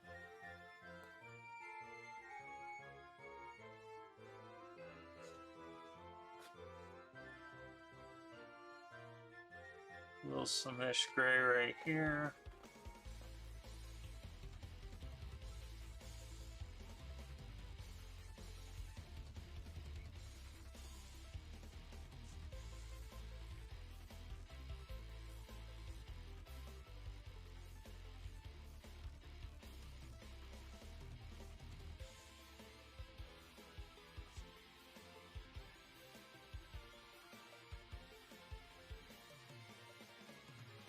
Alright, so that was that. Now we're going to take this highlight color. Now the highlight color that we put here is only the shade of the highlight color, but that highlight color is going to actually be the highlight of the mid-tone, and that's what's going to actually blend it in this way. So What I'm going to do is I'm going to take the side of this and like right about here, just going to hit that with the highlight of the mid-tone. Maybe this hand right here, this knuckle.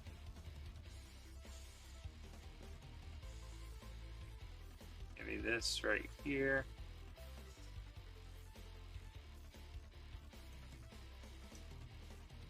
So just taking a look here.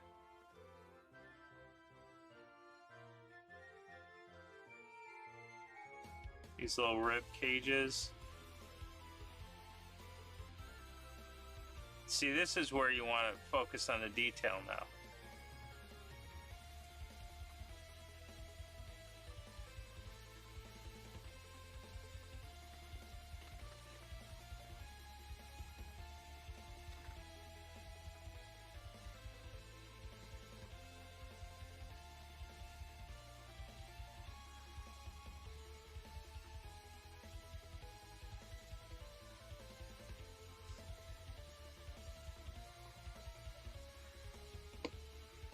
So going back over here, we're going to take this lighter color and we're just going to kind of hit some spots over here.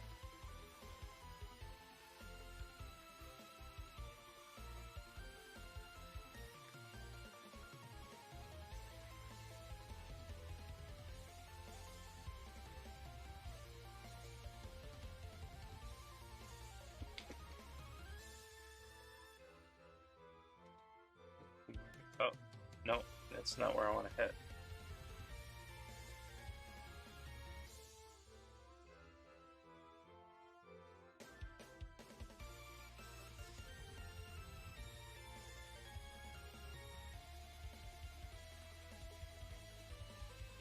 I know where I want to hit, right in here. Kind of where the light is going to hit the most.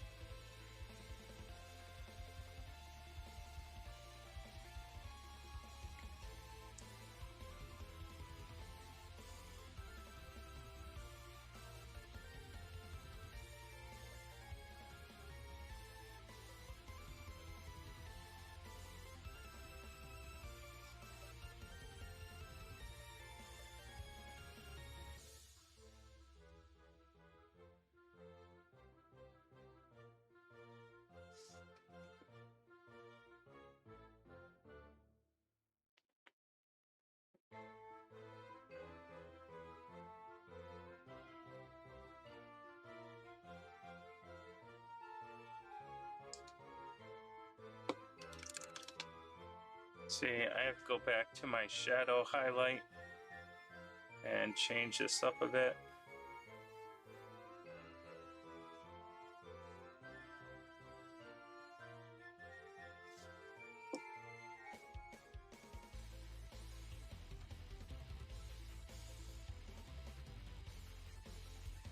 So the shadow highlight is for all the muscles that are in the shadow. Then you have your mid-tone for all your side muscles. And then you have your brightest highlights. So I'm just trying to get so that when you get from light to dark, right? And my values, you know, my mixes here might be off a little bit. I might need a little bit more of this in here.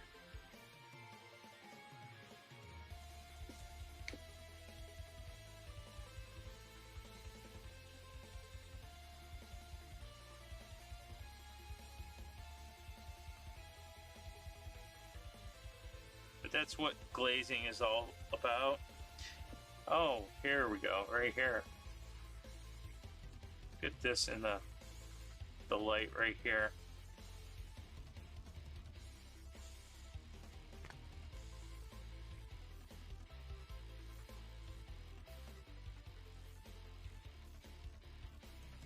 So what I'm doing, instead of just doing one triad for the dark, the light, I'm using 3 triads, one for the lightness, one for the medium, and one for the shade.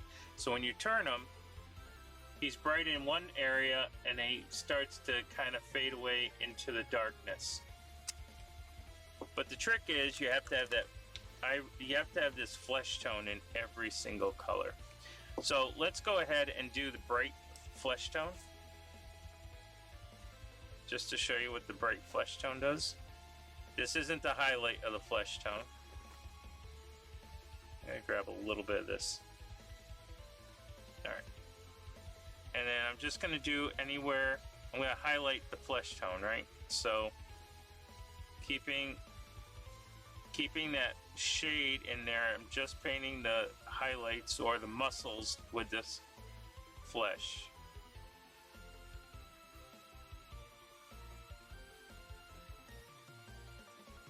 Not liking that brush. So we're just gonna stick to, we're gonna go to my Reaper 1 here.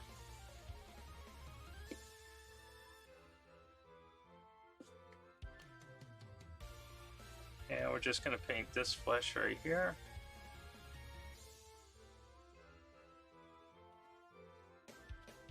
Remember, don't go over into the dark part of that area. You still want to keep that dark part in there, because that's what's gonna get the texture.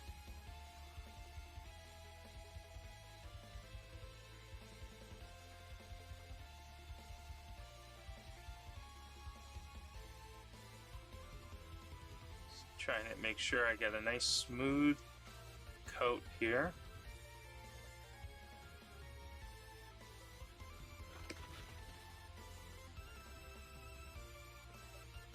There we go.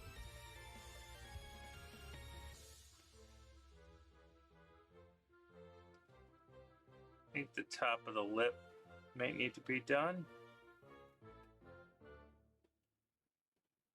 The nose.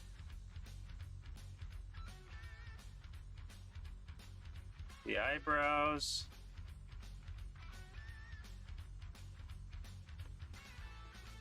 Top of the ears.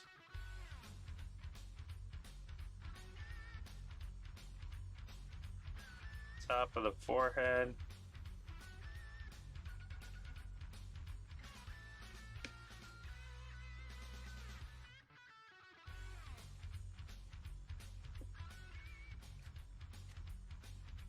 This neck vein, this ear.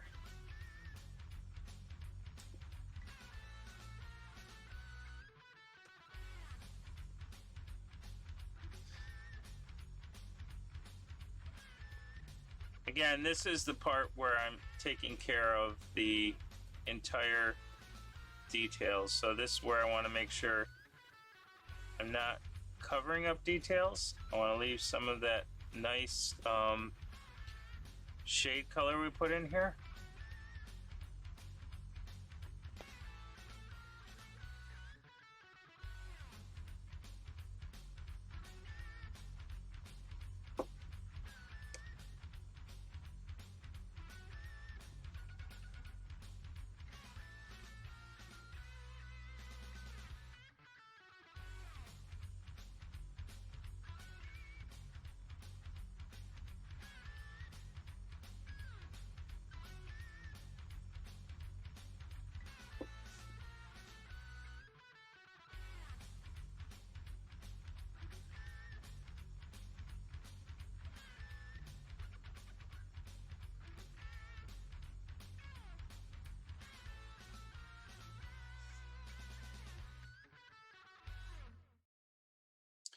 So this is, may have to mix a little bit of, may have to glaze some purple in, only because this looks like, well, we'll have to see what this looks like afterward.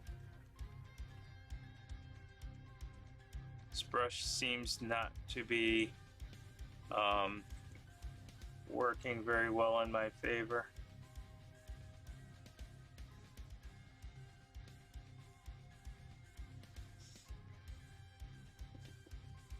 So like this, I have to go up the chain, but I'm not going to be able to get all of that in the shade area.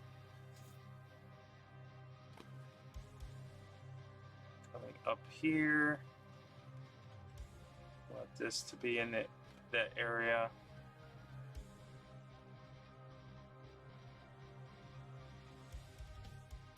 There. Right here, the top.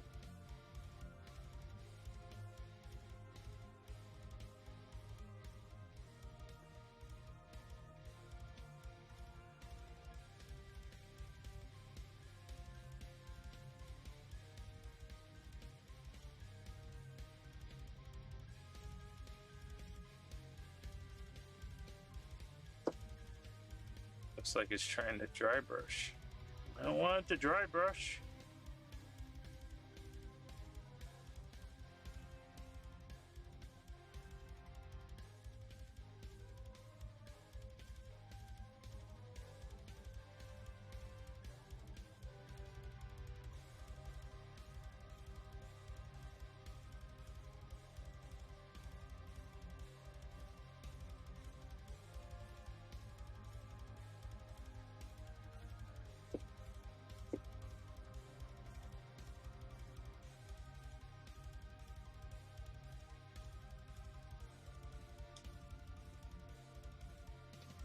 I don't like that. I'm gonna remove that, I think. So let's see. We need to get this guy, this guy, and this guy. So this rosy skin is not, I thought this rosy skin highlight would be a little bit more pinker than it is, but it's not. So I may have to do some mixing to bring this down a bit. I may have to glaze. We'll find out.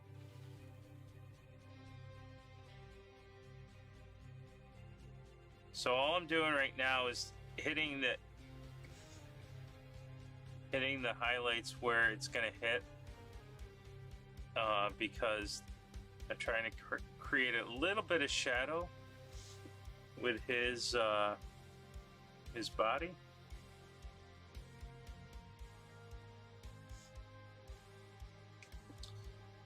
Let's see, so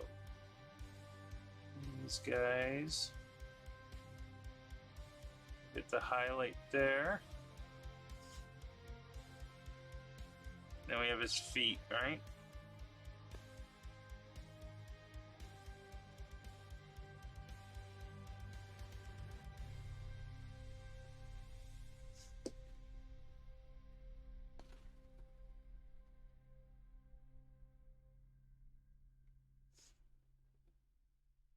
And then we have his thigh muscles. So let's see if we can get his thigh muscles to be just a little bit.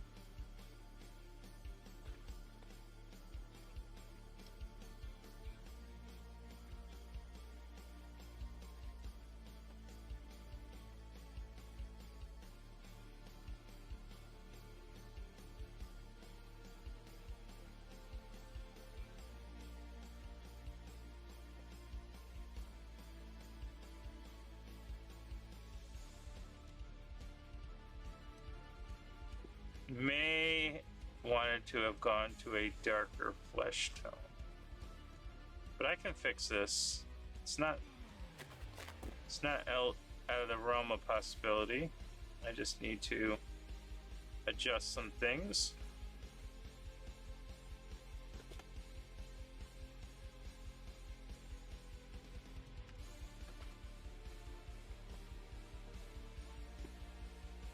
Do his lip here.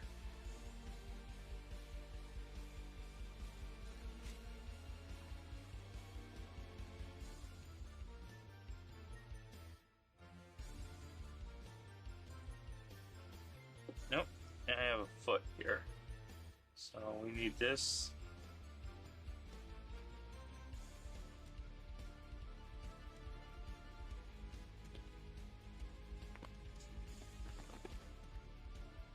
And I think we would just toe here.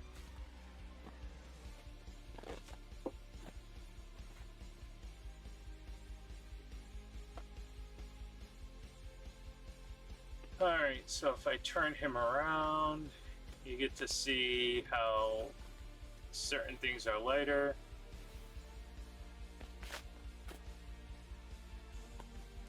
I have to touch some things up here, but I think that's kind of where I want to go. So we're gonna add a little bit of ivory to this light flesh. I don't know if it's gonna show up on camera.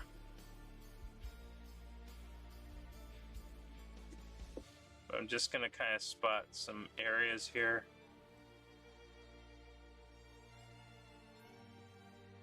Kind of where I want the muscle to be really highlighted.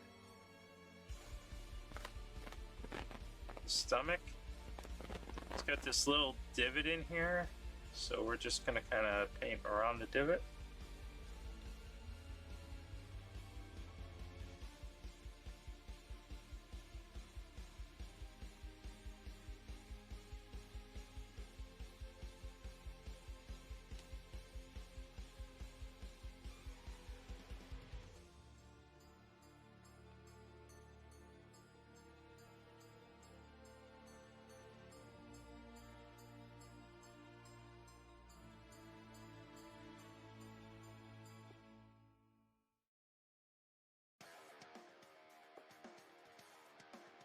So I'm just highlighting cheeks, lips, tops of muscles,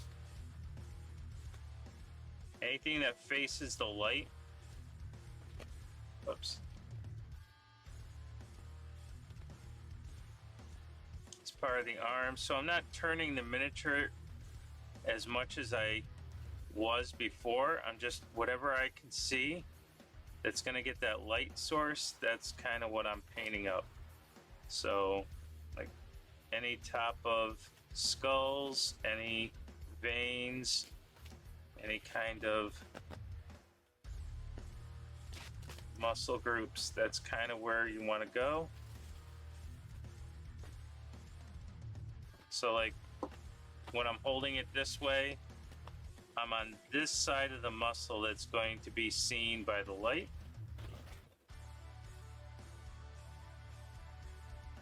Right? I may not see the muscle over back here. Well, I'll see a little bit, see that much, but some of that muscle is going to be shadowed by the other muscle. So let's see. This is where I am. All of these fingers right here.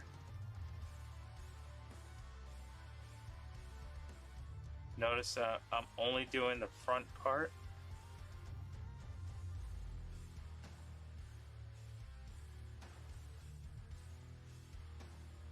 Making these little oval circles in the muscles.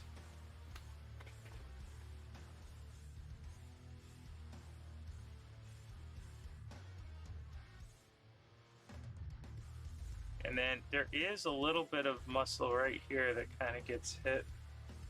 Might have to change that up just a little bit.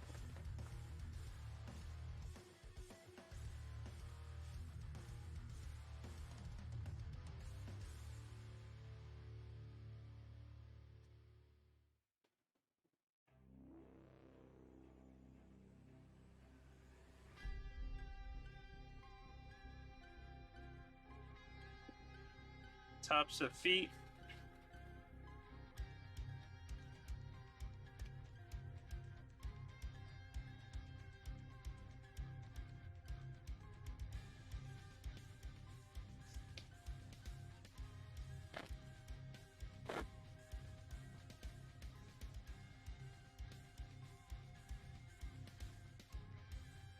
All right.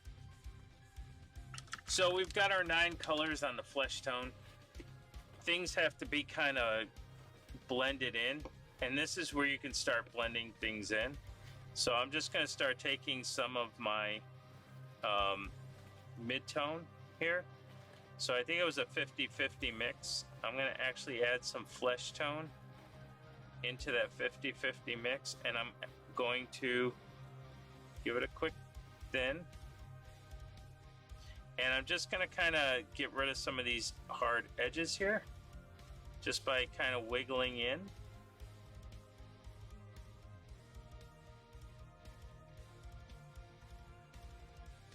Wiggling in, right? What you want to do is you want to be able to transition this big highlight into a big highlight for the midsection.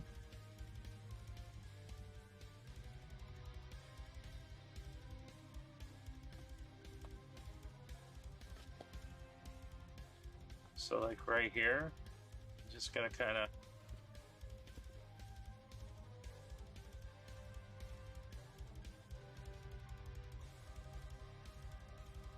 now this is more of a tabletop plus thing, but I'm not going to be blending in all of this stuff. I'm just trying to get a nice blend in here for the transition from the white or from the light area to the almost light area. The shade, the darker area is fine the way it is, but we can actually glaze in to remove some of that as well. So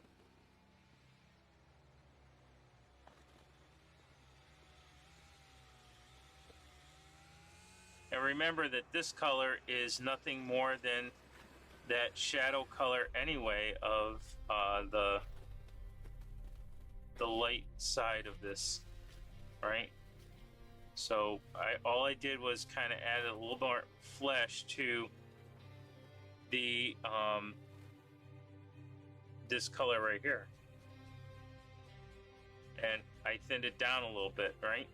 So I can actually go in and soften some of this stuff down.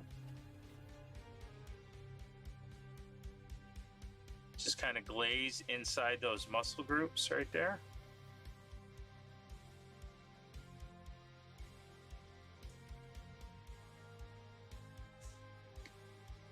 Glaze inside these muscle groups here.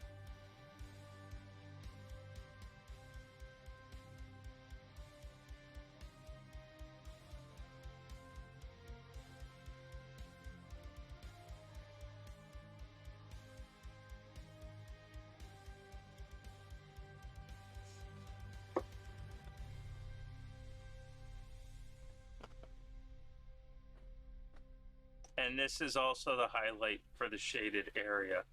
So, not the shaded area, the mid-tone. So the highlight for the mid-tone should be your shaded area for the light. And that's how we kind of soften things down.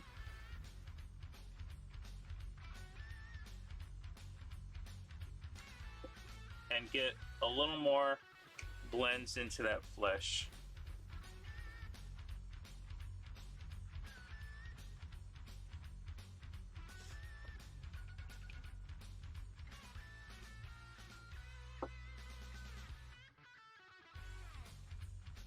So we'll do more of this as we do our Tabletop Plus, or you can spend time glazing in the.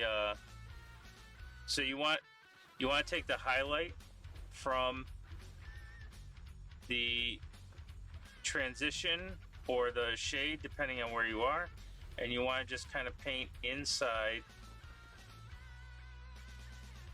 all of the muscle groups, and you can do that on everything, right? So even I can take the highlight color of the shade tone and I can start painting in all of the areas in the shade region, and it'll start kind of blending things around, and then we'll start kind of cleaning things up. So that's all I'm doing here.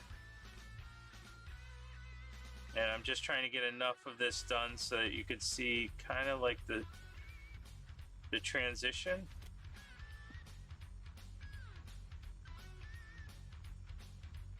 Now I'm only glazing in the recesses. Like, I'm not using this to highlight or glaze in highlights or mid shadows. Only want to do this where those deep recesses of the light is. If that makes sense. If it doesn't make sense, you can always ask questions. I don't know if I'm speaking in terms that people understand.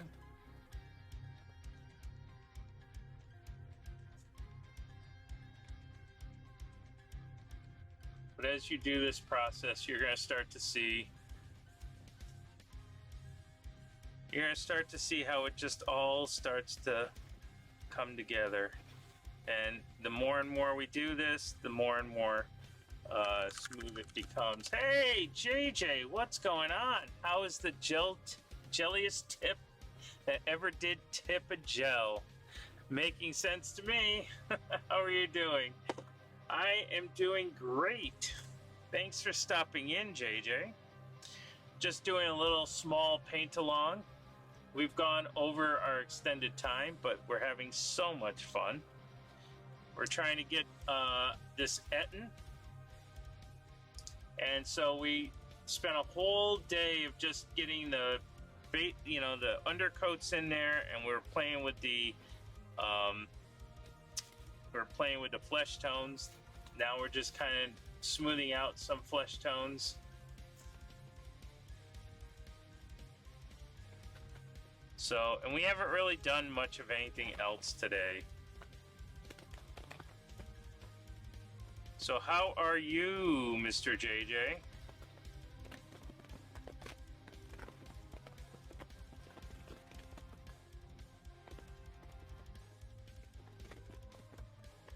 Just getting this to be bad. Let's see. So what I do need to do is this color. This is what I need. So I think I'm losing this color in here.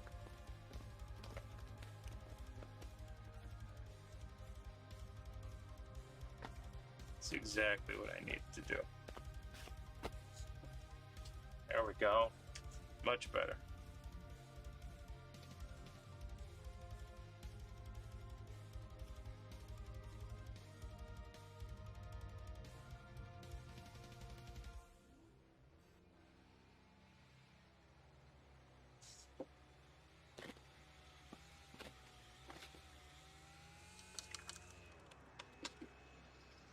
I'm okay, been tired.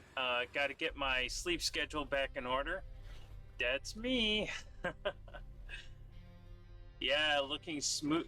Smoothing looks good. Thank you. Still has a ways to go. But, we always do stuff tabletop here. And then we start working. So we try to do tabletop, but then when I do tabletop, I'm like, oh man, that looks like crud. Let me do more.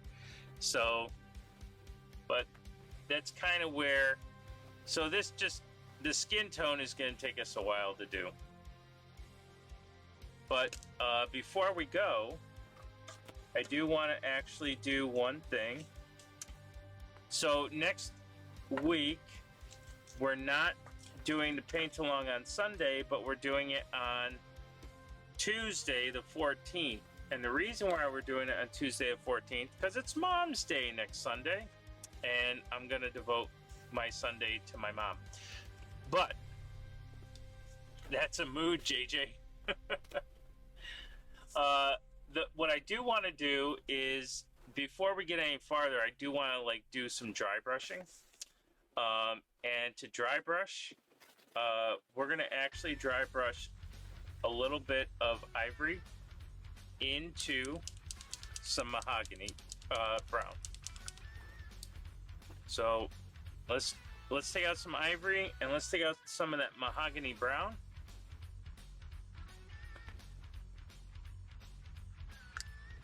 Take out some mahogany brown. Looks like I might need mahogany brown. Come on. Trying to get the rest of it out. There we go. All right. So let's mix that up. Let's close those before we have an incident. All right, so we're going to take this. And everybody knows that when you mix, water is a great mixing agent. So you just wet that brush and you add some water into that mixture. Make it a little bit darker. So what, 2 to 1, I think? Add a little bit of water to keep mixing it. There we go. All right. And I'm gonna feel bad when I waste all this, but that's all right.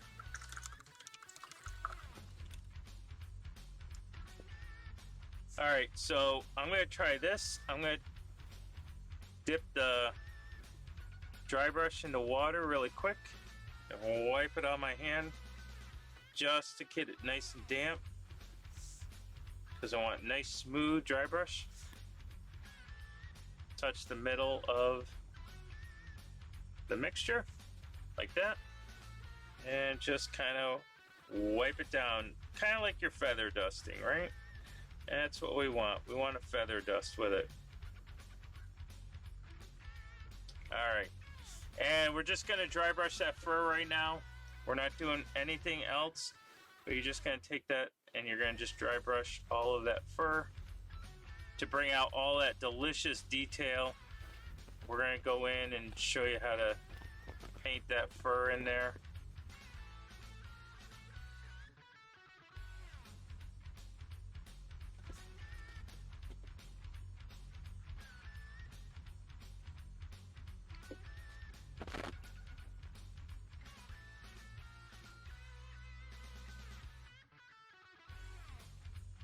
So if you don't have a dry brush, you should get yourself a dry brush. If you don't dry brush, you're gonna have a hard time. Well, no, I shouldn't say hard time. You're gonna have a long time. Now, I know we did the skin, but the whole reason I'm doing the dry brushing now is because we have a lot more intricate stuff to do in the skin, and we don't want to get dry brush on our skin. Right now we can fix things up with the skin, but we're waiting for this to dry. And all I'm trying to do is just find my details. That's what dry brushing does. Finds all those nice details for us.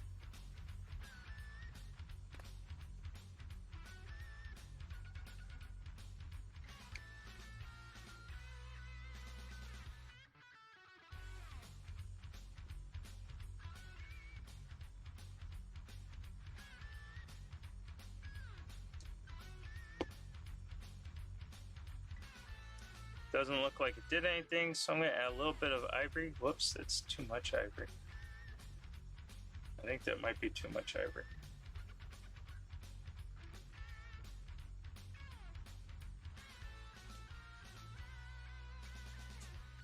And we'll do it again very lightly.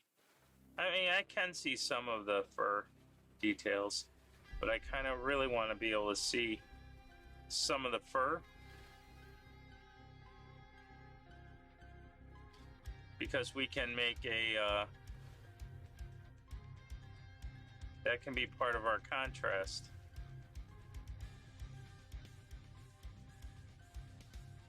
Yeah, see, there we go. That's much better. It's alright if you get it on, look, see, it's okay if you get it on the barrel, it's okay if you get it on the fish. But we're just more worried about this, I don't even know, what do they call this thing? What do they call the caveman cloth? Alright, there we go. There's our fur.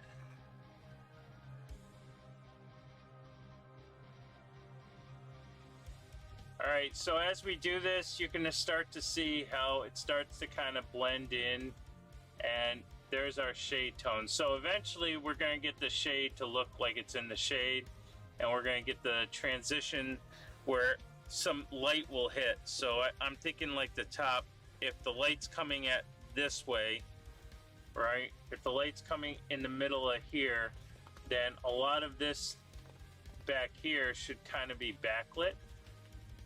So we're going to do that as the middle shade tone, so that the extreme darkness is in the back. Like, these are fine back here, but I think I want to build these up as well. So that is, are any of y'all coming to Dragonfall or Nova? I will not be, since I have a wedding on that weekend. So Nova is usually my ReaperCon weekend, but this year my niece is getting married or having a ceremony or not a ceremony, but she's having a party. So that's going to take me into Chicago. As far as Dragonfall, speaking of which, if anybody is out there that's painting along, wants to know about Dragonfall, look what I got. Dragonfall Charity Gaming Festival, and that's October 4, 5, and 6. That's in Lake Geneva, Wisconsin. I have not made plans to go to Dragonfall, and we'll have to see if I can get plans to go. But right now, I think it's only local conventions for me right now. But if I can swing it, I'll try it. All right, so there's where we are with Nor'rOkk. Now, I know we didn't do a lot. We spent a lot of time doing the flesh, but look how much flesh is on him. So what I'm going to be doing is I'm just going to I'm going to do everything that I showed you today. Next Tuesday, not this coming Tuesday, next Tuesday, we're going to do wood. So I'm going to show you how I take care of wood, and we'll work on some fur, and we'll also work more on the flesh tone. The flesh tone, I think, is just going to be one of those things that we're going to touch up every day, but feel free to do that. But the thing that I wanted to work on today is getting the lighting. So I want the light spot, so we want the light triad, right? We want the transition spot, or where bounce light might hit, so there's that. And I might lighten these up just a little bit for that transition. And then we have the shade spot in the back. So that's kind of where we want to go. Maybe we'll get a fourth shade tone in there when we start doing the Tabletop Plus. But you can start to see now how, like, the area here that we glazed in under those highlights compared to how they are over here, you can definitely see the smooth blends between the two sides. So if I do anything off stream, it'll be that. I'm just trying to get those glazes back in there. And you can start to see more of the flesh tone coming when you start glazing in that stuff back in. It's very possible I took too bright of a flesh tone, but we can always tone it down. Always tone it down. But I wanted this purpley kind of flesh tone, and the reason I wanted the purple, because it will separate him from all of the other yellow, tanny, ivory type things that we put in here. So it is 11 o'clock. We're a half hour over. The flesh is one of those things that it just takes time and practice, and if you really wanted to get it smoothed out, you can spend time getting it smoothed out just by glazing things. Like I said, if I do anything offline, it's only going to be to blend out the lighted areas like I showed you, but nothing else on this miniature will get paint until we come back on Tuesday. So let me quickly shut off the music now and bring this up. So anybody that wants to purchase this miniature, I will tell you right now, it is Nor'rOkk the Ettin 07065 Dungeon Dwellers for Reaper, but they have multiple versions of this dude. They also have him in metallic, or they have a metal one of him, and I think there's a Bones Black version of him. I'm not sure, but yeah, so if you want him, you could join the Discord. Let me do an exclamation point Discord here, and we're also going to shout out a bunch of people like Awkwardish Panda. So if you're not following Awkwardish Panda, please make sure you do so, because awesome streamer, knows what they're doing. I get inspiration and I learn from them all of the time. The best mod in the business is JJ Official. That's right. And we don't know if he streams or not, but I think we had Wargaming Recon in here. So if you're not following Wargaming Recon, please make sure you go find them and follow them, and because you're not going to know when they stream because you don't get those notifications. Got to follow in order to get the notifications. Thank you so much for the bits, Wargaming Recon. I appreciate it very much. So hopefully that was a fun time for everybody. As this dries, it'll become more flesh tone. It looked pretty white. We need to go find somebody to raid. So before we do that, I'm going to come back out here. Again, if you join the Discord, it's only supposed to be an information highway for people. Sometimes I'll do online, you know, I'll make a quick online class to teach a technique or whatever, record it, and I'll throw it up on my Discord, and you can see that stuff. The other thing I do is I have a mall area, so if you have a craft and you want to sell some of your stuff, you can go to the mall area and throw it up there, let everybody know. I have the advertisement slideshow. Just send me a picture of your favorite piece. The best, not the best thing you worked on, your most favorite piece, the most proudest piece you've worked on. I'll make a promo slide, and every time that I stream the advertisement, you get free advertisement for people to go to and see. So yeah, so I kind of keep doing that. If we want to chat in my Discord, we can, but that's not why I have it. I did it because I thought I had to, because everybody else is on. Waffle's on? Nice. There is, however, a place I would like to go. If you want to see 3 streamers in one, I believe a Night Whisper, T-Cat, and Muse's Touch are all together, and I think we're going to go and see what that's all about. But yes, Wapelius is on, AD Creations is on, The Lion Creative is on, Darling Creepshow is on, Rottweiler 1616 is on, The Painting Dead, and Frogwenstein is on, Commander Mittens is on, Hobby with Tim. So if any of those people sound like a much better plan to you, you're more than welcome to go. But if you want to go see 3 streamers at once, stick around. We're going to do the raid over there. So I just have to, let's see, I just have to start this raid really quick. I think a Night Whisper is the one that's running it. So let's go take care of him. If you don't know who a Night Whisper is, Muse's Touch, or T-Cat, stick around. They might be your type of streamer. If not, I just gave you a whole bunch of other people to go to. Ladies and gentlemen, thank you so much for stopping in. And we will be back Tuesday night at 7 p.m. Eastern Standard Time. And we're going to work on some technique, effect, or end product. I don't know what it's going to be.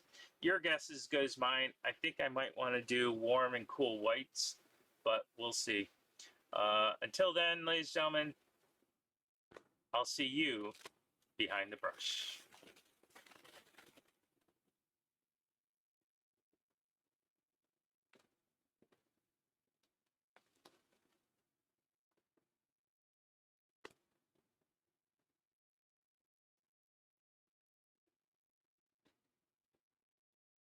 Into your chat. Yes. Oh wait, I can do it in mine too because I subscribe.